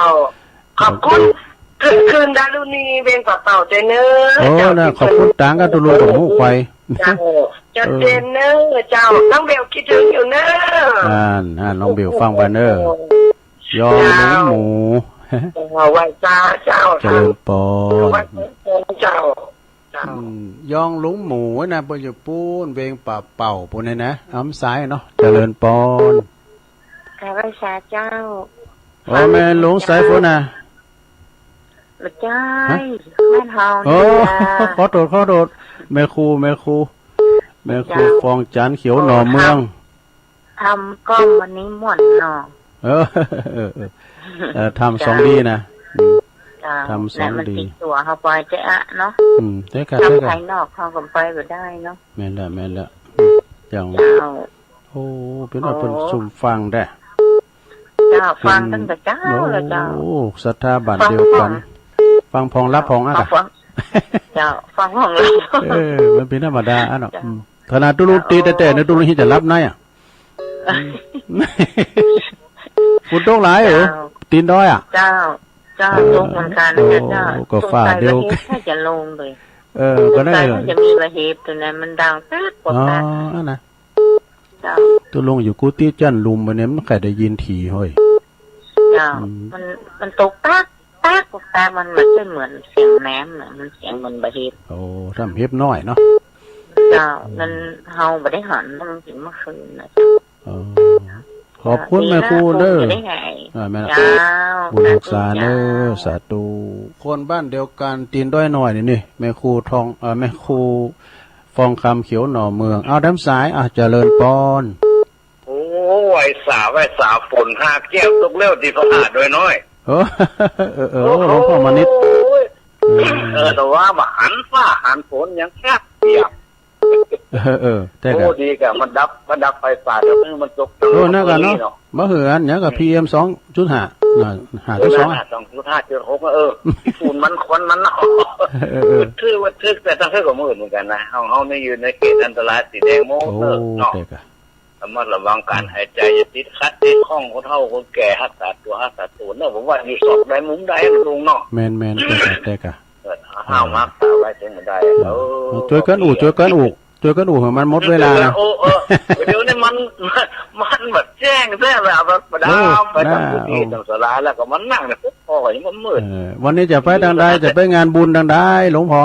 วันนี้งานบุญปุ่นมาห้อยเงินบ้านหนองแฝกที่แม่อยู่ตะโฮมางานเผาดำกึ่งวันฝ่ายตั้งแต่วันที่13มาจนถึงแต่ว่านั้นไปว่าแต่จ้องนะครับโอ้เป็นที่คอยเหมือนได้เปิดนี่ออกงานถึงวันคอยนั้นว่าเก่าเขาไปช่วยว่าปัจจัยตาหน้าบรรลุแค่กันโอ้แต่กะปู่จ้าพาใจปู่จ้าหลวงเงินหลวงคำภาษาไทยเลยก็เอาเนาะกรรมการก็เปลี่ยนกันมันพูดจักกันว่าเรียกเต้นใดก็มีกับคนคนไฟแต่ยังรู้แค่กระสายเข้าล้มอะไรแค่กระสายขึ้นเหมือนกันกำลังแต่รู้ว่ายืนแต่อย่างนี้เนี่ยมันเนี่ยได้ไปก็ต้องฟังเนาะครับการฟังอย่างรู้ว่าตะกี้น่ะฟังไว้ปันเกิดปัญญาสู่สังพระเทปัญญังเนาะฟังไปคิดไปเรื่องเก่าเรื่องใหม่อย่างนั้นเอาก็ต้องฟังได้ลุงมันต้องคนละรูปแล้วแบบพระเจ้า10 ตน 10 อย่าง9 ตน 9 อย่างแนวไผ่แล้วมันน่ะแนวตุลุงก็เนี่ยเป็นบ่ล้อบ่แม่มันมีกำแต้มันเพิ่นบ่ได้เป็นกำแต้เพิ่นว่ามีอารมณ์ในการเทศใส่ในอารมณ์ในการเทศทุกคนฟังบ่ใครรับอย่าไปรับในนะรับนอกรับในโอ้การมันหวนก็เป็นการ1เตือนสติการ2ให้กำลังใจการ3คุยคือมันได้เวลาพอสมควรเนาะโอ้เด็กก็มีไผ่สูนถ้าลงว่าเอาได้นะจะได้โอกาสก็เป็นปีเนอะแต่วันคู่นี้ที่วัดในจ้องไป2 รอบตอนเจ้านี่เป็นก็จะสวดมนต์นะของวันเดี๋ยวหลวงพ่อถ้าเอาความเมื่อกับงานยังอย่าบอกถูกประกาศไปเลยเดี๋ยวก่อนวันพุธนี่ดูลงไป2 รอบเย็นนี่จะได้ไปเป็นเจ้าภาพร่วมเป็นคณะสงฆ์อำเภอด้วยเกศเตะ2ธรรมะโดยท่านพระคุณเจ้าดังในเวียงคนนี้เจ้าของแม่สมแม่ครับแม่จันสมลูกกับแม่ก็จะแสงเพื่อนจะไปประเวณีธาตุวันเดือน6เป็นเนอะจุดว่าท่านพระครูวัดตีประดิษฐ์วันมาได้มวนผมเนี่ยตอนที่6เดือนวันที่6 มีนาคม 2566วัดตีประดิษฐ์ประคาจะมีการส่งน้ำพระธาตุประคาบ้านยังคำแม่แสงจันทร์กะแม่แสงจันทร์สมรูปครับมั่วบอกไปไปบูสักน้อยอย่างดีละแม่แต่แสงลุงก็แค่สัก2-3 วันก็ดีเหมือนกันนะขอเมตตาจะลุงส่งเสียงกำว่าวัดศรีประดิษฐ์ประคาเนี่ยนะอำเภอโดยสะเก็ดจะส่งน้ำพระธาตุเดือน6เป็นเลยศรีประดิษฐ์ศรีประดิษฐ์ประคาเดือนนี้มัน6ศรีประดิษฐ์ประคาเดือน6 ปีนะ6 ปีเนาะ6 ปีมาขาดปูจาซื้อดอกนะดอกบัวนะดอกบัวคำละ20 3 ดอกกันจะตักดอกโบย ดอกบัว หกปิง ไว้พัด ก็ได้ประกันเปิดกะสีประดิษฐ์เนาะ เออ สาขา อำเภอดอยสะเก็ดแม่อันน่ะ อืม โอ้ขอบคุณเนอะทุกคนทุกลุงมองมีกำลังใจแต่นี่มาแข็งแรงนี่กินยาเข้าไปมันต้องเป็นนะ เป็นยังไง ตั้งแต่นี้ไปนะอันนี้ผมบอกเขาเนี่ยผม3 เดือนไปนี่กินยาต่อตายอ่ะหลงเรื่องหลังเนาะ ครับ แต่มันถึงเวลาแจ้งมันต้องแจ้งมันต้องเดี๋ยวไม่จำไว้เนาะ ครับ ไว้สา โอ้ขอบคุณเนอะครับไวสาครับหลวงพ่อมานิษฐาวโรสำนักสงฆ์หอมบุญเนอปุ้นเปื้อนอยู่ปุ้นป่าไม้แดงโดยสะเก็ดปุ้นนะนี่นะอำนวยโอโจกเนอวัดศรีประดิษฐ์ป่าคาปุจะไม่งานประเพณีเนอดอกโบอีกอะ สื่อดอกโบอีกอะ6 ปิงนะ6 ปิงนะก็ค่อยประกาศเพิ่นเนาะเอาให้กำเลยก่อนเนาะสถานเนาะโอ้กินเวลามาจัดหลายเดี๋ยวกดตุลุงกดน้อมน้ำเอาอันอคติธรรมเนาะมามาจ้าจะมีก็เปิดสายก้ากันเนาะเดี๋ยวก็ลองเช็คคืนผมได้นะไม่ได้มาเมื่อหน่อยนี้ แต่เมืองลี่เนี่ย ขอบคุณอาจารย์วิสุทธิ์วัดวรกิจโจเตอร์เนอร์วัดฝายหินเปิ่นก็ยังออนไลน์อยู่ออนแอร์อยู่อาจารย์พระครูบาในวังถ้าแต่ติดงานจ้ะเปิ่นก็เลยไม่ได้เข้าจ้ะเนาะเปิ่นจะมีปล่อยหลงวันที่23เนอครูบาในวังนะวัดวังสิงห์คำนะแล้วก็ไปโทรมาเดินเนอร์พออีกก่อนหมายความว่าเจ้าก็ประกาศไปรอบแล้วนะประกาศทำกรรมนี่ก็ได้เนาะ3 4 5 2 3 4นี่ก็ที่วัดพระพุทธบาทผาหนามแล้วงานประจำปีเปิ้นก็จะมีงานเปลี่ยนผ่าครูบาเขาปีนะ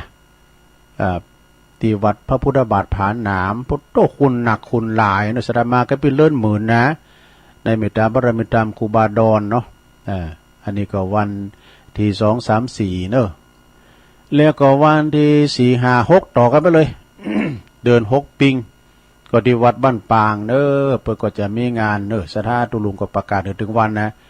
พอหลวงเขามาก็ป้าตุลุงสกรรมเอาใบมาฝากก็ตุลุงก็ประกาศถึงวันนะแล้วก็วันนี้ประกาศปิดทางการวันออนไลน์ไปทางเมืองลี่เนาะในเมตตาบารมีธรรมอาจารย์พระครูบาวินัยอภินันโทเนาะทางปหลวงเขาก็ดีศรัทธาญาติโยมพี่น้องบ้านปางโอ้คุณรักคุณหลายเนอะหัววัดมีเป็นร้อยๆนะหัววัดพระธาตุโดยน้อยก็จะไปแต่ตุลุงไม่ได้ไปก็มาติดงานนี่นะมันตำบุญเดียวกันจะฮื้อก่อมดีตามกูปีก็ไปช่วยงานนะครูบาวินัยปีนี้ก็ขออนุญาตกันเนอะเพิ่นจะปั่นประจอดตันใจกันเฮาไปเขาอยู่ดื้อทั้งหมดเนี่ยนะต่อไปเอาเนี่ยไว้ก่อนเนาะความสุขของความสุขความเจริญของตนเนี่ยก็อย่างนั้นเขาก็ปิดเจรณาไปซะนะปิดเจรณาขอความต่อไปนี่นะ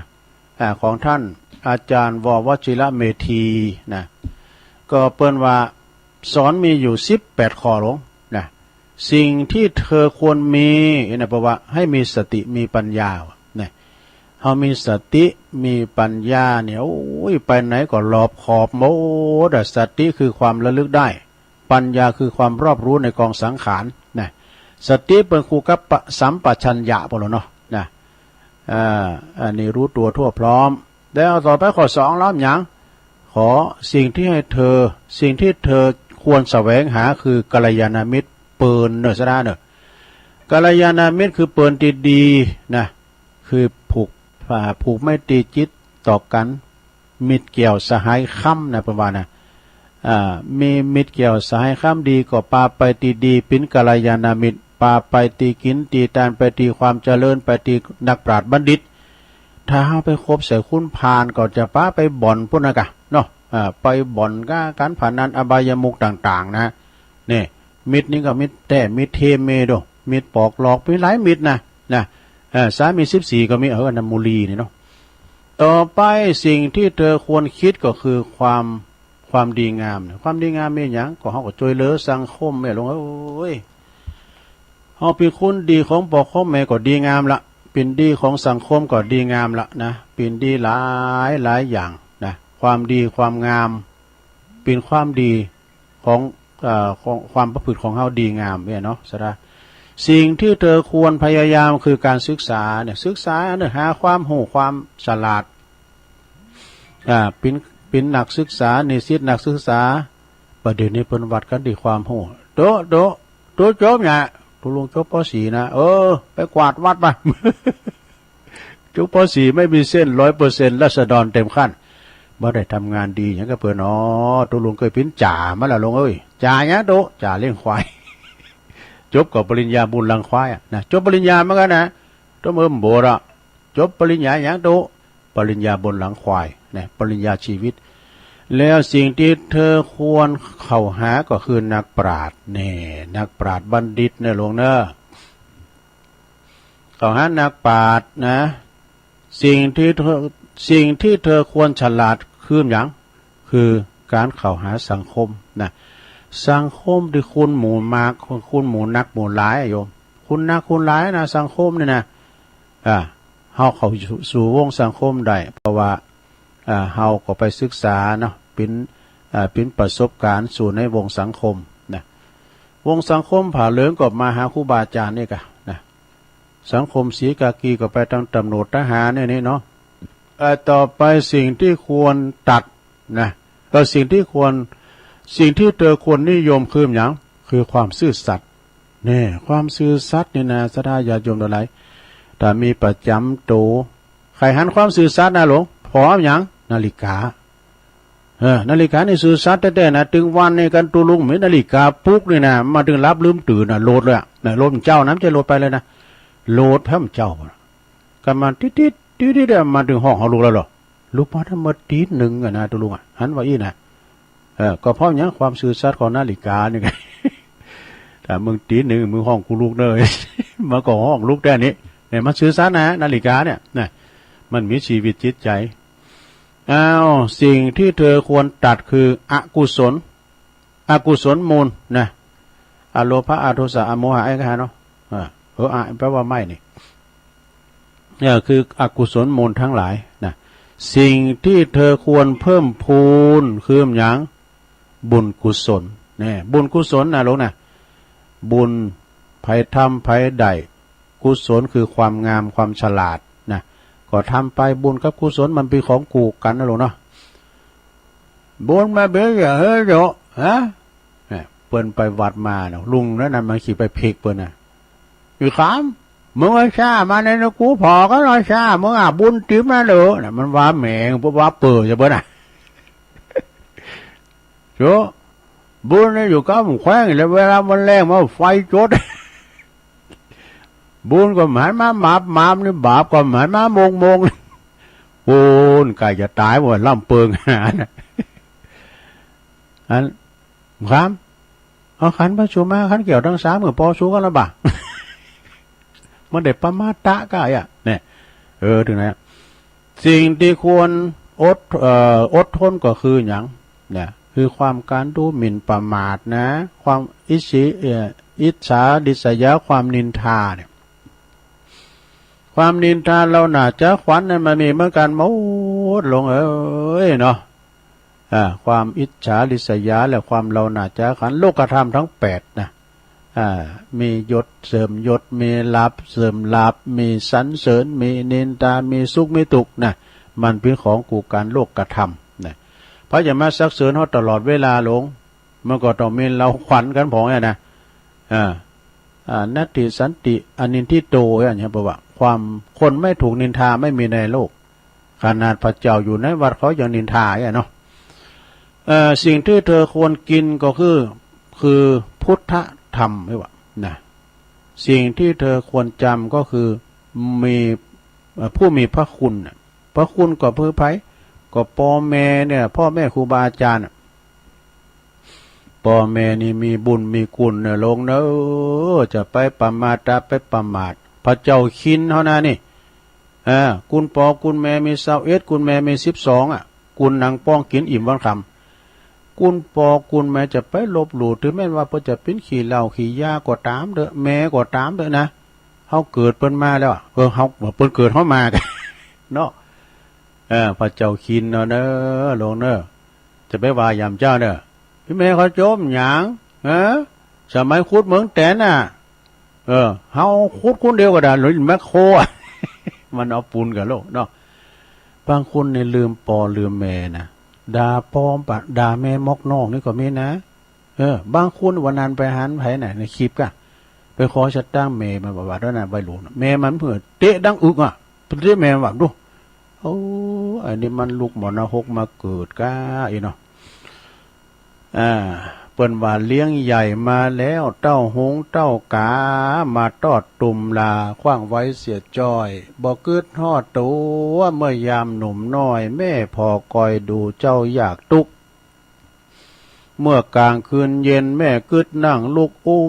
หอบเจ้านงไวกันว่าเจ้าลูกน้อยสะดุ้งตกใจแม่จักห้ำให้ขวัญมาเน้อเจ้า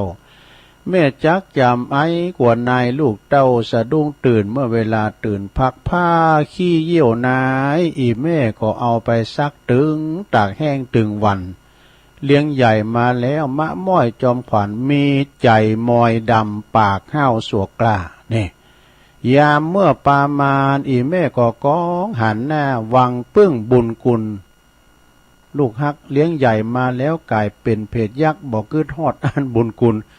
แม่ได้หอบเลี้ยงกำจุอุดหนุนแม่หวังเป็นกุลเมื่อยามแก่เท่าสะเลแก่สลาบ่รู้เนาะเนี่ยจะไปลืมเนอะคุณพ่อคุณแม่นะถ้าภายถ้ำหือปอหือแม่น้ำตาตกกำเลยนะเขาจะตกกับลูกเขาเนี่ยเป็น10 ตือปุ่นเนี่ยในธรรมพุทธวจนะเนี่ยกำติดจะโหลดนะกำทำกับปอกับแม่มันต้องรัดจาดหนามนุษย์จาดเนี่ยหันมาไล่หรอก แต่แล้วเดินนะมันคำปอคำแม่นะตกลูกตกเมมาลูกมันได้ลูกมาคำมันอย่างมันอย่างมันคำปอคำแม่มาใช่ไหมมันตัวหอยโง่นะกำล่อเลยนะเนาะบุญคุณพ่อแม่จะไปลืมเนอะ บุญคุณครูบาอาจารย์นะแล้วต่อไปหลวงสิ่งที่เธอควรเทิดทูนคือสถาบันพระมหากษัตริย์นี่สถาเนาะแล้วก็สิ่งที่ควรจัดก็คือความหันแก่โตนะขจัดนะคือความหันแก่โตนะเนี่ยความหันแก่โตเนี่ยมันสถาเนาะหันแก่โตหันแก่ส่วนโลกสิ่งที่เธอควรเลิกเมามัวก็คือการพนันนี่การพนันนี่สถาอันเพื่อจะต่อเขาเนาะซื้อเล็กซื้อหวยเนี่ยเพื่อจะต่อเขาเนี่ยก็ไปกั้มหางกั้มมีเปิ้นนั่นน่ะลงมอก200 300นี่นะใส่กั้ม10กั้ม20นะไปกั้มหางกั้มมีเนี่ยไปเยอะเด้อย่างให้พอเด้อโอ้เจ้ามือได้ยินอยู่ก็สุมาเด้อ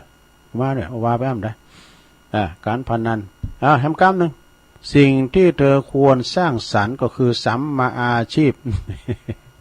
สัมมาอาชีโวนะลงเด้ออาชีพสอบนะ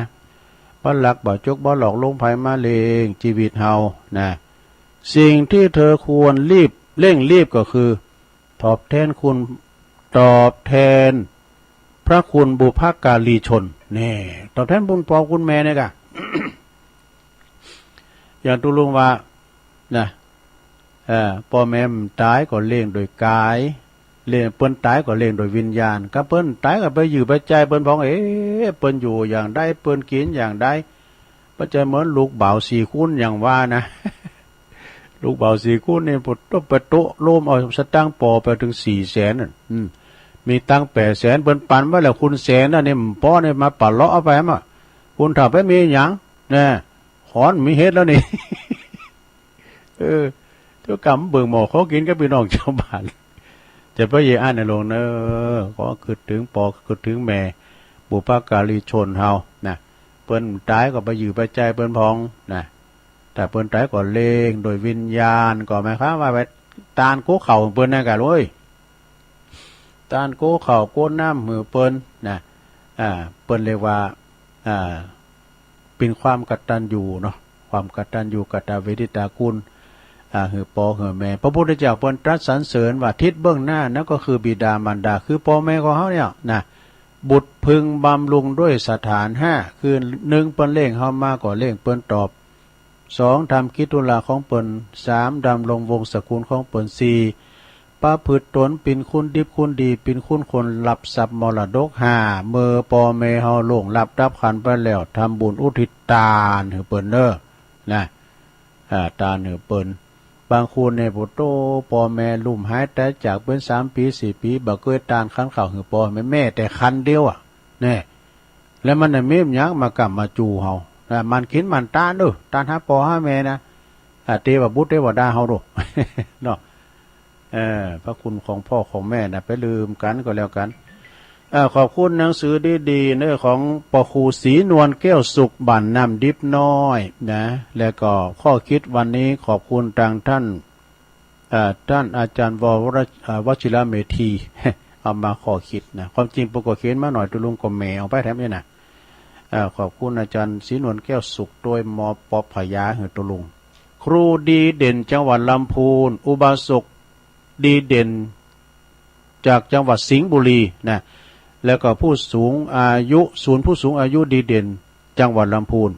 พ่อดีเด่นระดับชาตินี่ผู้สูงอายุดีเด่นระดับชาติแล้วก็คุณธรรมดีเด่นระดับชาติดูอันนี้นะสถาพ่อคุณพ่อศรีนวลแก้วก่อนตุลุงเป็นนางเลนก็ตุลุงได้ไหวบ้างกะเปิ้นเป็นครูสอนนี่เนาะประเด็นนี้เปิ้นได้ไหวตุลุงเพราะตุลุงเป็นตัวอันนี้ก็มาบ่อยเนี่ยเดียวกันเนี่ยขอกันเนี่ยไผจ้ะเจริญปอนข้าวไว้ฉันจ้าวันลุงโอ้แม่โบเขียวจ้าโอ้กบโทรมามันก่อนเนาะว่าไผโต้งหาเนาะโอ้หาจะเหลือฟังทั้งเจ้าเลยเนี่ยอ๋อเด็กกับแม่โบเขียวพอเปิดวิทยุเสียงตุลุงฟังโทรกระตึงกระตีดาวแม่โบเขียวฟังเจ้าละกะเจ้าดีกะแม่อำพรเขามาโต๊ะกับโต๊ะกะว่าโต๊ะนะตั้งรีบโต๊ะเลยเจ้ามันเต้นระดุมารู้ตั้งรีบวะเนี่ยมาเจ้ากลับไว้ฝ่ายเจ้าเลยขอบคุณแม่โบเขียวเลยเจ้าเจริญปอนตุลุงก็มีแม่โบเขียวก็เนี่ยเพิ่นจังโทรมานะเจริญปอนโหลดเปิดสายเนาะกราบไหว้สาบารมีธรรมตุลุงด่านชัยวัฒน์นครศรีโนครับน้องเบลทำแล้วน้องเบลครับวันนี้ฟังอยู่นะครับวันนี้ตุลุงจะเดินตาไปไหนขอให้ตุลุงปลอดภัยทุกตารางกิโลเมตรต่อชั่วโมงนะครับวันนี้ไปไหนมาไหนเฝ้าวัดเนี่ยครับวันนี้ครับพอจะได้ขอคือกำลังใจตุลุงตลอดเลยครับผมขอบคุณน้องเบลหลายๆเด้อครับขอบคุณครับน้องเบลนี่เป็นนักข่าวตุลุงดอกนะเสียงดังกาไอ้นะไม่มันฮอนก้าไอ้นะวันนั้นไปเจอกำหนึ่งปลดตัวไปเก่าเคืองกับไม้มันหอนอันดีเจอันเหลี่ยน้อยไม้มันหอนในขี้เหล่าเซลแล้วนี่โดเป็นว่าไม้ก็หอนก็ผมนี่ก็มีก็หมาเลยวันนั้นได้ไม้ตัวเป็นว่าหมาไม้ก็หอนเนี่ยเจริญปอนไอ้จ้าตุลุงเจ้าในทางนี้เลยแม่เรือนแสนโตขอแต่ตัดแหลกมาแล้วมันติดกำลังติดเป็นเยอะเนี่ยดีแล้วติดแล้วก็เดียวจ้ากำลังใจนะจ้าขอบคุณแม่เรือนหลายๆเนอะวังเนินเนาะหายไป70,000น่ะไม่จะมาคืนมาเขาทำเยอะเนี่ยออกกะวันเสาร์ออกกะวันนั้นมา7 งานไปตัวงานเพิ่มไหนเสาร์หน้าก็ออกก็หายไป70,000น่ะหลายวันก็ไม่ได้เลยก็ได้แล้วเป็นยังเนาะตอนนี้ไปก็ไม่ได้ไปไหนตกงานละอยู่บ้านสาธุแม่กำลังใจแม่เ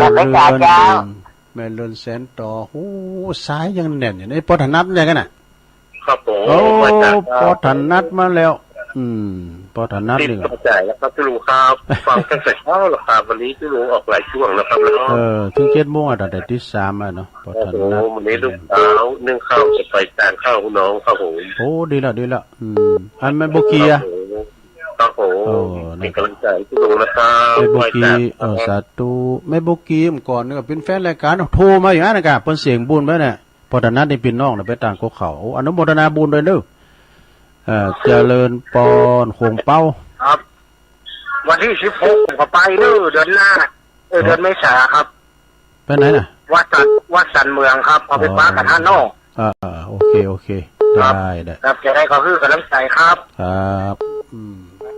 089ตูปีโอมเนี่ยวัดทุ่งโป่งเอาไว้ครับลุงตูปีโอม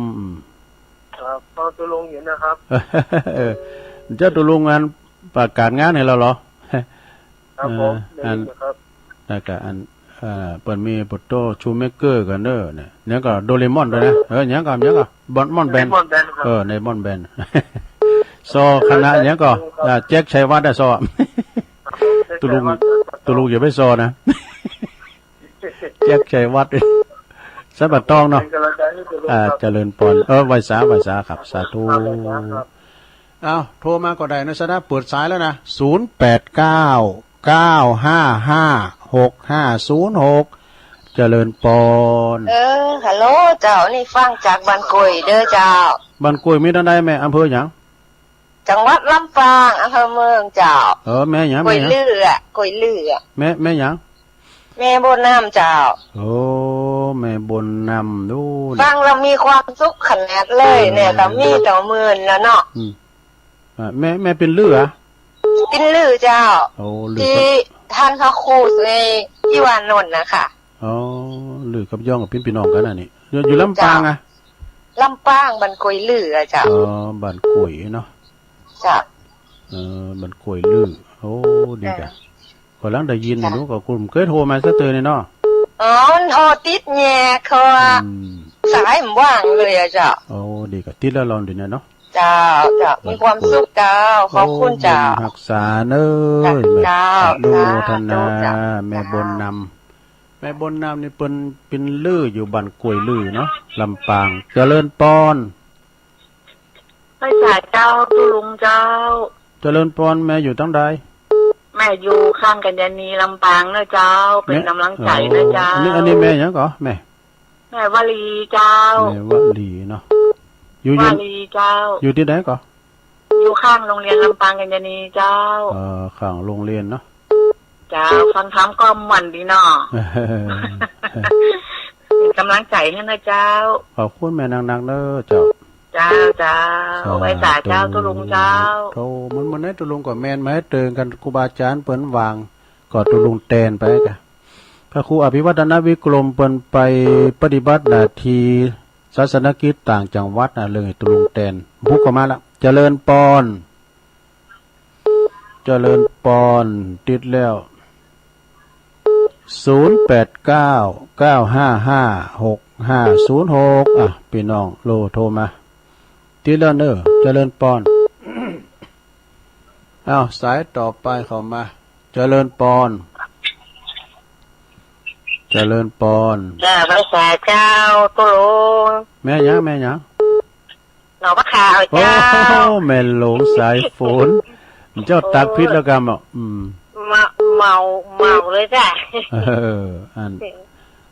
พอดีพ่อครูเพิ่นอยู่เพิ่นไลน์มาขอกันเตือนไปถึง7 โมงเลยค่ะฟังชัดเจนเนาะฟังเยอะแล้วเนาะชัดเจนเจ้าโอ้ขอบคุณแม่ลงหลายๆแบบว่านี่ละกันรับตื่นเนี่ยฝนตกหลายตั้งหลายปีมีแค่ลมจ้ะผมแค่ในเดียวหายตอนนี้ขึ้นปอเปี้ยอยู่เขามันดับปิดฝุ่นอยู่เนาะฟังมันท้องดังไหลไปเห็นทุกๆนึงค่ะฟอโต้ฟ้าแมปฟ้าลมนี่เห็นลมแล้วก็ช่วยจะได้ไม่มานั่งมากแกหายเองก็ฟ้าเดียวกันได้หลายปีนี่ได้เนาะนั่นเป็นขาตั้งเหนียวพุทธงนักนะมันมาปิ้นบ่อนนะได้มันมาปิ้นหอมน่าจะมันตกทั่วให้ควรให้หายพวกเนาะน่ากะคนนักแล้วควันนี่มันหายพอนะบทตัว PM 2.5ตั้งใจตุลุงเลยขอบคุณแม่หลงนางเด้อเจ้าค่ะไว้ค่ะเจ้าสาธุแม่หลงสายฝนจันกุลนะหนองผ่าขาวหลายปิ้งนิ่มได้เด้อเจริญปอนไปสาเจ้าลุงเจ้าแม่อยู่ตั้งใดแม่หยังบวกก็5 เจ้าบันอุ่นลาวไปหัวได้แม่ไข่แก้วแม่ไข่แก้วเนาะวงคำเหมือนกำลังใจลาฟังได้แต่3 โมงมาแล้วตื่นเจ้าเหมือนกันเนาะเจ้าฝนตกปุ่นน่ะแม่มันตกทางคืนในฟ้าห้องฟ้าข้างว่าฝนแต่ตกพูดไหนเนี่ยวันนี้นะจะกระจายกันฝนตกว่าลุงตกกับปอดับปิดฝุ่นอยู่เหมือนกันน่ะแต่มาขี่โคเนี่ยได้ออกกำลังละฝุ่นก็จะลายเนาะตกมาหลายอยู่เหมือนกันน่ะสาขี่ฝุ่นลุงจะหนักเนาะแม่ครู ฟองจันว่าฝนบ่เฮ็บได้ต้องบ่เฮ็บน้อยนะได้แป๊กๆๆเองนะถ้ามีอยู่มีเลยมีแต่ฝาห้องได้ฮู้ไหนเนี่ยบุญไหนเนาะเจ้ากำลังใจนะเจ้าฟังอยู่นะเจ้าสาธุแม่ไข่แก้ววงคำอดีตประธานแม่บ้านนะอันนี้เพิ่นก็เป็นฟังเพิ่นจำอ่ะนะโบกก็หาใส่บาตรดีเนอะเจริญปอนไม่ใส่เจ้าจะลงมาซองไม่ตัวไม่ใส่ฝนขึ้นมาไม่ลงใส่ฝนเจ้า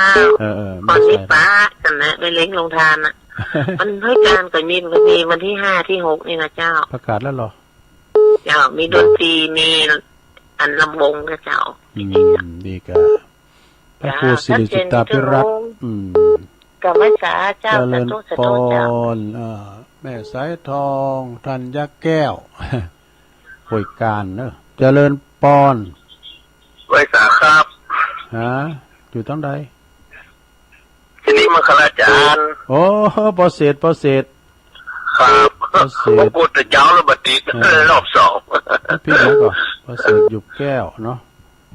ครับโอ้อันนี่งาน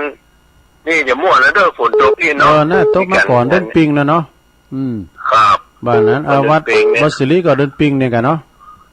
ครับวันที่6เนี่ยกันครับวันที่6อ่ะโอ้แต่กันประเวณีวันมาฆปูชาโดยโอ้พอจ่ายแล้วฝนแต่คืนนี้ตกหนักยังไม่น้อยตกบ่นักกะก็บ่ให้บ่ดีนะตอนนั้นตกว่าตอนนั้นตกหลายได้ครับตกหนักครับน้ำเต็มบ้านเลยนะเมื่อคืนเนี่ยโอ้มันมาเป็นหอมแล้วอ่ะน่ะมันมาหอมนะครับดีละตกกดจุ่มเย็นดีเนาะครับเป็นกำลังใจเด้อขอบคุณประเสริฐนักเด้อครับอาจารย์ครับประเสริฐหยุบแก้วอยู่สิริมังคลาจารย์เนี่ยเด้อโอ้นี่ก็โฮมกินโฮมต้านเปิ้นไปกินเปิ้นต้านนี่ได้ก็ไปเจริญปอนกลับไปสาตุลุงเจ้าแม่ยังแม่สีกูลกันตุละแม่สีกูลเนาะกันตุละจ้าบ้านหนองรองแต่เนาะเมียงจะว่าลำปางจำมาได้ละแหละบ้านหนองรองจ้าฟังตุลุงเด็ทำก่อนม่วนดีเข้าใจดีเจ้า2 ดีอ่ะเนาะ2 ดีนอกดีในอริยทรัพย์ดีละสักเจนดีเนาะแม่เนาะจ้าเป็นกำลังใจให้เจ้าขอบคุณหลายๆเนอะแม่สีกุลเนอะจ้าตั้งเชียงใหม่เนาะพุทโธเอ้ยตั้งศิริสำนักอ่ะลำปางมันตกนี่ก็ให้ตกแบบเป็นควันหมอกควันน่ะได้ยินท่านมหาว่านะโตไข่มันไปดับปิดอันไฟดอยครับเนาะมันไฟใหม่ดอยอ่ะมันจึงมนฝนตกนี่นะครับขอบคุณแม่สีกุลเนอะสาธุจ้าอนุโมทนาโอ้สายยังแน่นอยู่นะ10 นาทีเอาได้โทรมาเจริญปอนไหวสาเจ้าตุลุงโอ้แม่จันเลิศใสเจ้าจันปะตองกับจอมตองเนี่ยนะฝนนะได้กะตก2 อำเภอเนี่ยกะ2 อำเภอเนี่ยแน่นอนตกนี่ละพอเย็นอยู่ดับปีฝนไหลหมอกควันไปมองได้ละกันเนาะมันได้แฮก็แล้วมันก็ตกมาตัวหน่อยก็ฮะเนาะระยะ 2-3 วันนี่ก็ได้ลงมาเรื่อยๆอยู่กรมอุตุนี่ก็แน่เหมือนกันนะ14 ถึง 17นี่เนี่ยว่านะแน่แต่ไว้หนาวก่อนหนาวไว้ตกก็ตกนะวันนี้วันสำคัญนี่แหละวันที่16วันได้ชัดเจนนี่เนอะตุลุงขอบคุณแม่จันหลายๆเนอะจ้าไว้แม่จันเจ้าก็เอาขอคิดของเปิ้นนะมาอู่นะของแม่จันน่ะขอคิดเจริญปอนกราบไหว้สาเจ้าฟองคำติดเกี้ยวโบยปะทองเจ้าหายไปหมื่นน่ะแม่ฟองคำเจ้าก็ได้โทรเจ้าจะไปอยู่บ้านลูกเจ้าอ่ะกะอยู่บ้านลูกสัตว์กับแป้งเจ้ายังไงนี่มันมืดแล้วจะเก็ตมืดมาได้นี่นะแต่บนไปโป่งนี่มืดแต่โบโต๊กนะเจ้าแน่เนอะวันนี้วันพุธเลยนะเจ้าไหว้สาเจ้าฟังตลอดเจ้าสาธุแม่ฟองคำติ๊บ แก้วนะอยู่ปุ่นเจริญปอนโอ้สายขึ้นเดี๋ยวเจริญปอนไหวสาจะลงคุณเฒ่าโบก้างอ่ะไปดำก้ารับด้วยดีกันคุณเฒ่าโบก้างจ้ายินดีไปช่วยจะลงเนอะยินดีหลายๆเนอะสันกำแพงเนาะต้องโบก้าในฝนว่าตกเนอะมันยันลงไหมโอ้บุญเดมหุ่นไหนนะตรงมาละ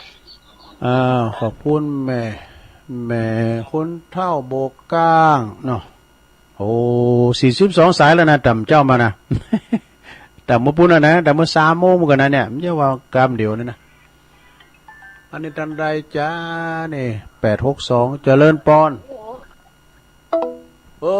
เข้ามาใหม่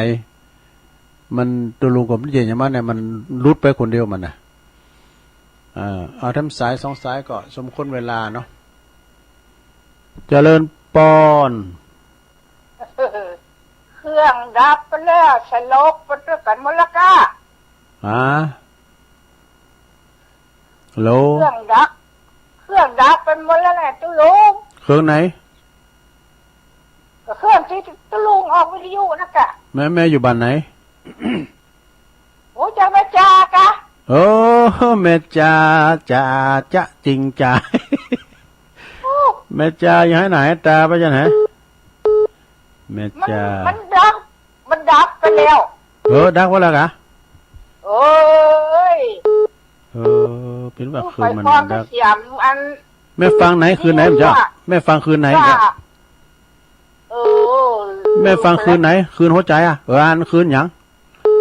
แม่ฟังคืนไหนฟังสถานีไหน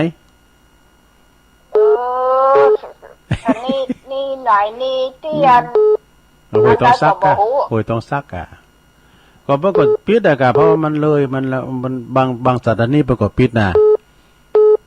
แต่น้องเบลว่าในเมืองเพิ่นปิดเลยนะวิสุวัฒน์เพิ่นปิดผู้เจ้ามันก็ถึง7 โมงผู้รู้มันนี่มัน7ที่ไหนล่ะ7แล้วว่ะแต่เบิ่งให้แม่ตาไปขอพักละเกินยินดีแม่จ่าหลายๆเด้อบุญรักษากำจูเด้อมันบอกให้ม่วนอกม่วนใจนะวางนี้นะอดเอานะกินยาไปนะแม่เด้อขอเป็นกำลังใจให้เด้อไปเรียนใส่บาตรไปเข้ากรรมนะกะเข้ากรรมก็อันเนาะบุญรักษากำจูอดเอามันก็เจ็บเหมือนกันบ่ตุลุงอีเจ็บหัวเข่าอดเอาเด้อแม่จ่าเด้ออันกันอันโลผิดเดือน5เนี่ยเดี๋ยวก็ไปยังหัวกำเดียวก็ไปตั้งตัวสาธุกันเด้อครับสายอื่นก่อนแม่จ่าจากบ้านห้วยทั้งเนี่ยนะหลายวัดสันไข่ยอมนี่นะแม่จ่าจริงจังเอาให้ได้อีกกันบ่เนาะโอ้43โอ้มาทำแล้วให้มันสายสุดท้ายขอสุมาเด้อเจริญปอนกราบไหว้สาเจ้าตุลุงแม่บุญพินเด้อไม่ใช่ดับรถตุลุง104มันได้ปะรับฟังตุลุงเนี่ยแอบเจ้ามาดับกับเจ้ากลับไหว้สาเจ้าขอบคุณแม่แม่จ่าเป็นไปฟังที่ไหนผมหูน่ะนะเจริญปอนอันนี้สายมาเลยก็ปดขวางสายแล้วปดขวางเป็นปดคนเดียวบนน้ำเจอตุลุงปดนะเอาละสดาตุเดินลงโทนสายกันเด้อลงเด้อโอ้สายวันนี้เป็นประวัติศาสตร์ตุลุงก็ว่ามึนเหมือนกันนะตั้งแต่ตี 3มาถึง7 โมงไปนะแม่จันทิพย์เกตกาลามน้องเบลนะผู้สืบข่าวนักร้องตัวน้องเบลบอแม่บัวบุญป่าล้านแม่เสียวเนอสันทรายว่าแฮปปี้เบิร์ธเดย์ไปเนาะปลงวินสันขี่เล็กเวียงป่าเป่าแม่นิดโป่งน้องเวียงป่าเป้าแม่สายทองตัวแทนพี่น้องหอยการบ้านโฮกแม่สุแก้วศรีโพธารามจากสารพีนะแม่ซ้อนจากแม่วางบนปุ้นนาทรายลีน้องเบี้ยวรอบ2ยายพรล่องวัวแดงสันกับแป้งแจงใหม่พ่อบุญธรรมโป่งน้องเวียงป่าเป่าแม่หลงบ้านบวกอำเภอลีในแม่หลงเนี่ยปุดอายุ80แล้วนะแม่หลงในนั้นไม่ใช่ธรรมดาเนอะแต่ว่าเพิ่นโทรศัพท์ได้คนเดียวนะแม่สุทัศน์ดีมูลนี่อันนี้ก็อยู่ทุ่งแม่วางบ่นะทุ่งปีแม่วาง แม่บุญพินอ่ำโคตจากแม่ลิมนะยายกี้จากสันกำแพงนะสันกำแพงเพชรลุ่งนาตลาดนะเพลงบนดังนะดนตรีปืนเมืองประยุกต์แม่ศรีดาจากยองลุงหมู่จากเว้งป่าเป่าเนอแม่ฟองอันนี้แม่ครูฟองคำเขียวหน่อเมืองเนอนี่อยู่ดอยน้อยเขาเนี่ยนะตีนดอยเนี่ยพอหลวงพ่อมานิถาวโรสำนักสงฆ์หอมบุญนะจากป่าไม้แดงดอยสะเก็ดไหวสานะครับเนอแล้วก็แม่บัวเขียวลี่มาแล้วแม่บัวเขียวแม่อมพรเขาประดมเขาฟังบอกกับเพิ่นฟังกาจะจบแล้วนี่แล้วก็น้องเบี้ยวรอบ3นะแม่เรือนแสนต่อจากวังเหนือลำปางอำเภอวังเหนือนะปทนัดจากโขงเป้านะวันนี้จะไปตานกุ๊กข่าวเหือแม่กีด้วยนะตุปีโอมจากวัดทุ่งโป่งเนอะเนี่ยนะกิจกรแสงเงินชัยฝ่ายแดงแล้วก็แม่บวนนำพี่น้องลื้อเนอะบันกวยลื้อนะสักวันแต่ไม่เอากันลื้อแล้วก็แม่วลีข้างโรงเรียนลำปางบนนะแม่หลวงสายฝนจันกุณะจากหลายปิ้งน้องผักขาวเนอะแม่ไข่แก้ววงคำจากบ้านบกของหาดตัวแทนพี่น้องนครเจดีตำบลนครเจดีนะแล้วก็แม่สายทองรอบ2ปอเศษหยุบแก้วจากสิริมังคลาจารย์เดิน6ปิ้งนี่วัดเพิ่นจะมีงานเนอะแม่สีกูลตันตุละบ้านหนองล่องลำปางเนาะแม่จันเลือนใสจากเวงตากันอันนี้ก็อยู่สันปัดตองแม่ฟองคำติ๊บแก้วจากปุ้นดอยสะเก็ดกันแล้วก็มีคนเฒ่าบกก้างแม่จ้าจริงจ่าอดเอาเนอะแม่จ้าเนอะคุณเอามันบอกเนาะเจ็บป่วยเมื่อไข่เนี่ยมันไผ่นิ่มป้นอดเอากินยาเข้าไปเนอะตามแผนสั่งแล้วก็แม่บุญพินเนี่ยบัดดับดูตุลุงแม่ฟังอยู่นี่นะมีอยู่44สายตึงแต่เจ้ามาแล้วนะโอ้ตุลุงก็มาราธอนเหมือนกันเนอะตั้งแต่ที่3มาเนี่ยบทกรรมแจ่ม5ดีกันฝึกดีๆนะไม่ใช่ฝึกกับหมู่นะแต่ไปโฆษณาในวันคำนะไปเป็นโคศกเองนะแต่ว่าอันนี้ก็เป็นอย่างนั้นนะคุณเดียวเนี่ยมันได้อารมณ์มันก็ครับไปอยู่ในงานเนาะภาคสนามมันตักคนนั้นตักคนนี้อันนี้มันก็ดูเก็บอันหนึ่งใส่อันหนึ่งเก็บอันก็ยันอยากเหมือนกันเด้อกันเมียนหนังสือของปะครูเขาเนี่ยปะครูซีโนดแก้วสุขเขาเนี่ยนะนิทานพองเนี่ยเอาทำ2ดีเพราะการทำ2ดีนี่ก็มึนนะเนาะตุลุงบริหารเวลามาพอสมควรเวลาเนอพิษอันใดถูอันใดหรือว่าจ้าโวยหรือว่ากล่าวจื้อเบิ้นบาถูกก็ดีโวยเจ้าขอสุมาอภัยครับปอหน่อยปอนนั้นนักปราชญ์บัณฑิตด้วยเนอ โอกาสหน้าถ้าเปิ้นมาแตนตุลุงก็มาป้ากับพี่น้องสตาเมืองหลี่แถมเนี่ยนะวันนี้ก็ขอขอบคุณสถานีทุกคืนทุกสถานีโดยขอบคุณพ่อแม่พี่น้องที่ได้ฟังกันโดยนะตุลุงก็สมควรเวลานำรายการจากลาศรัทธาพ่อแม่พี่น้องไปก่อนเนออยู่ดีมีสุขอายุมันขวัญยืนมีโชคมีใจเหมือนกันจูปู่จูคนเนอ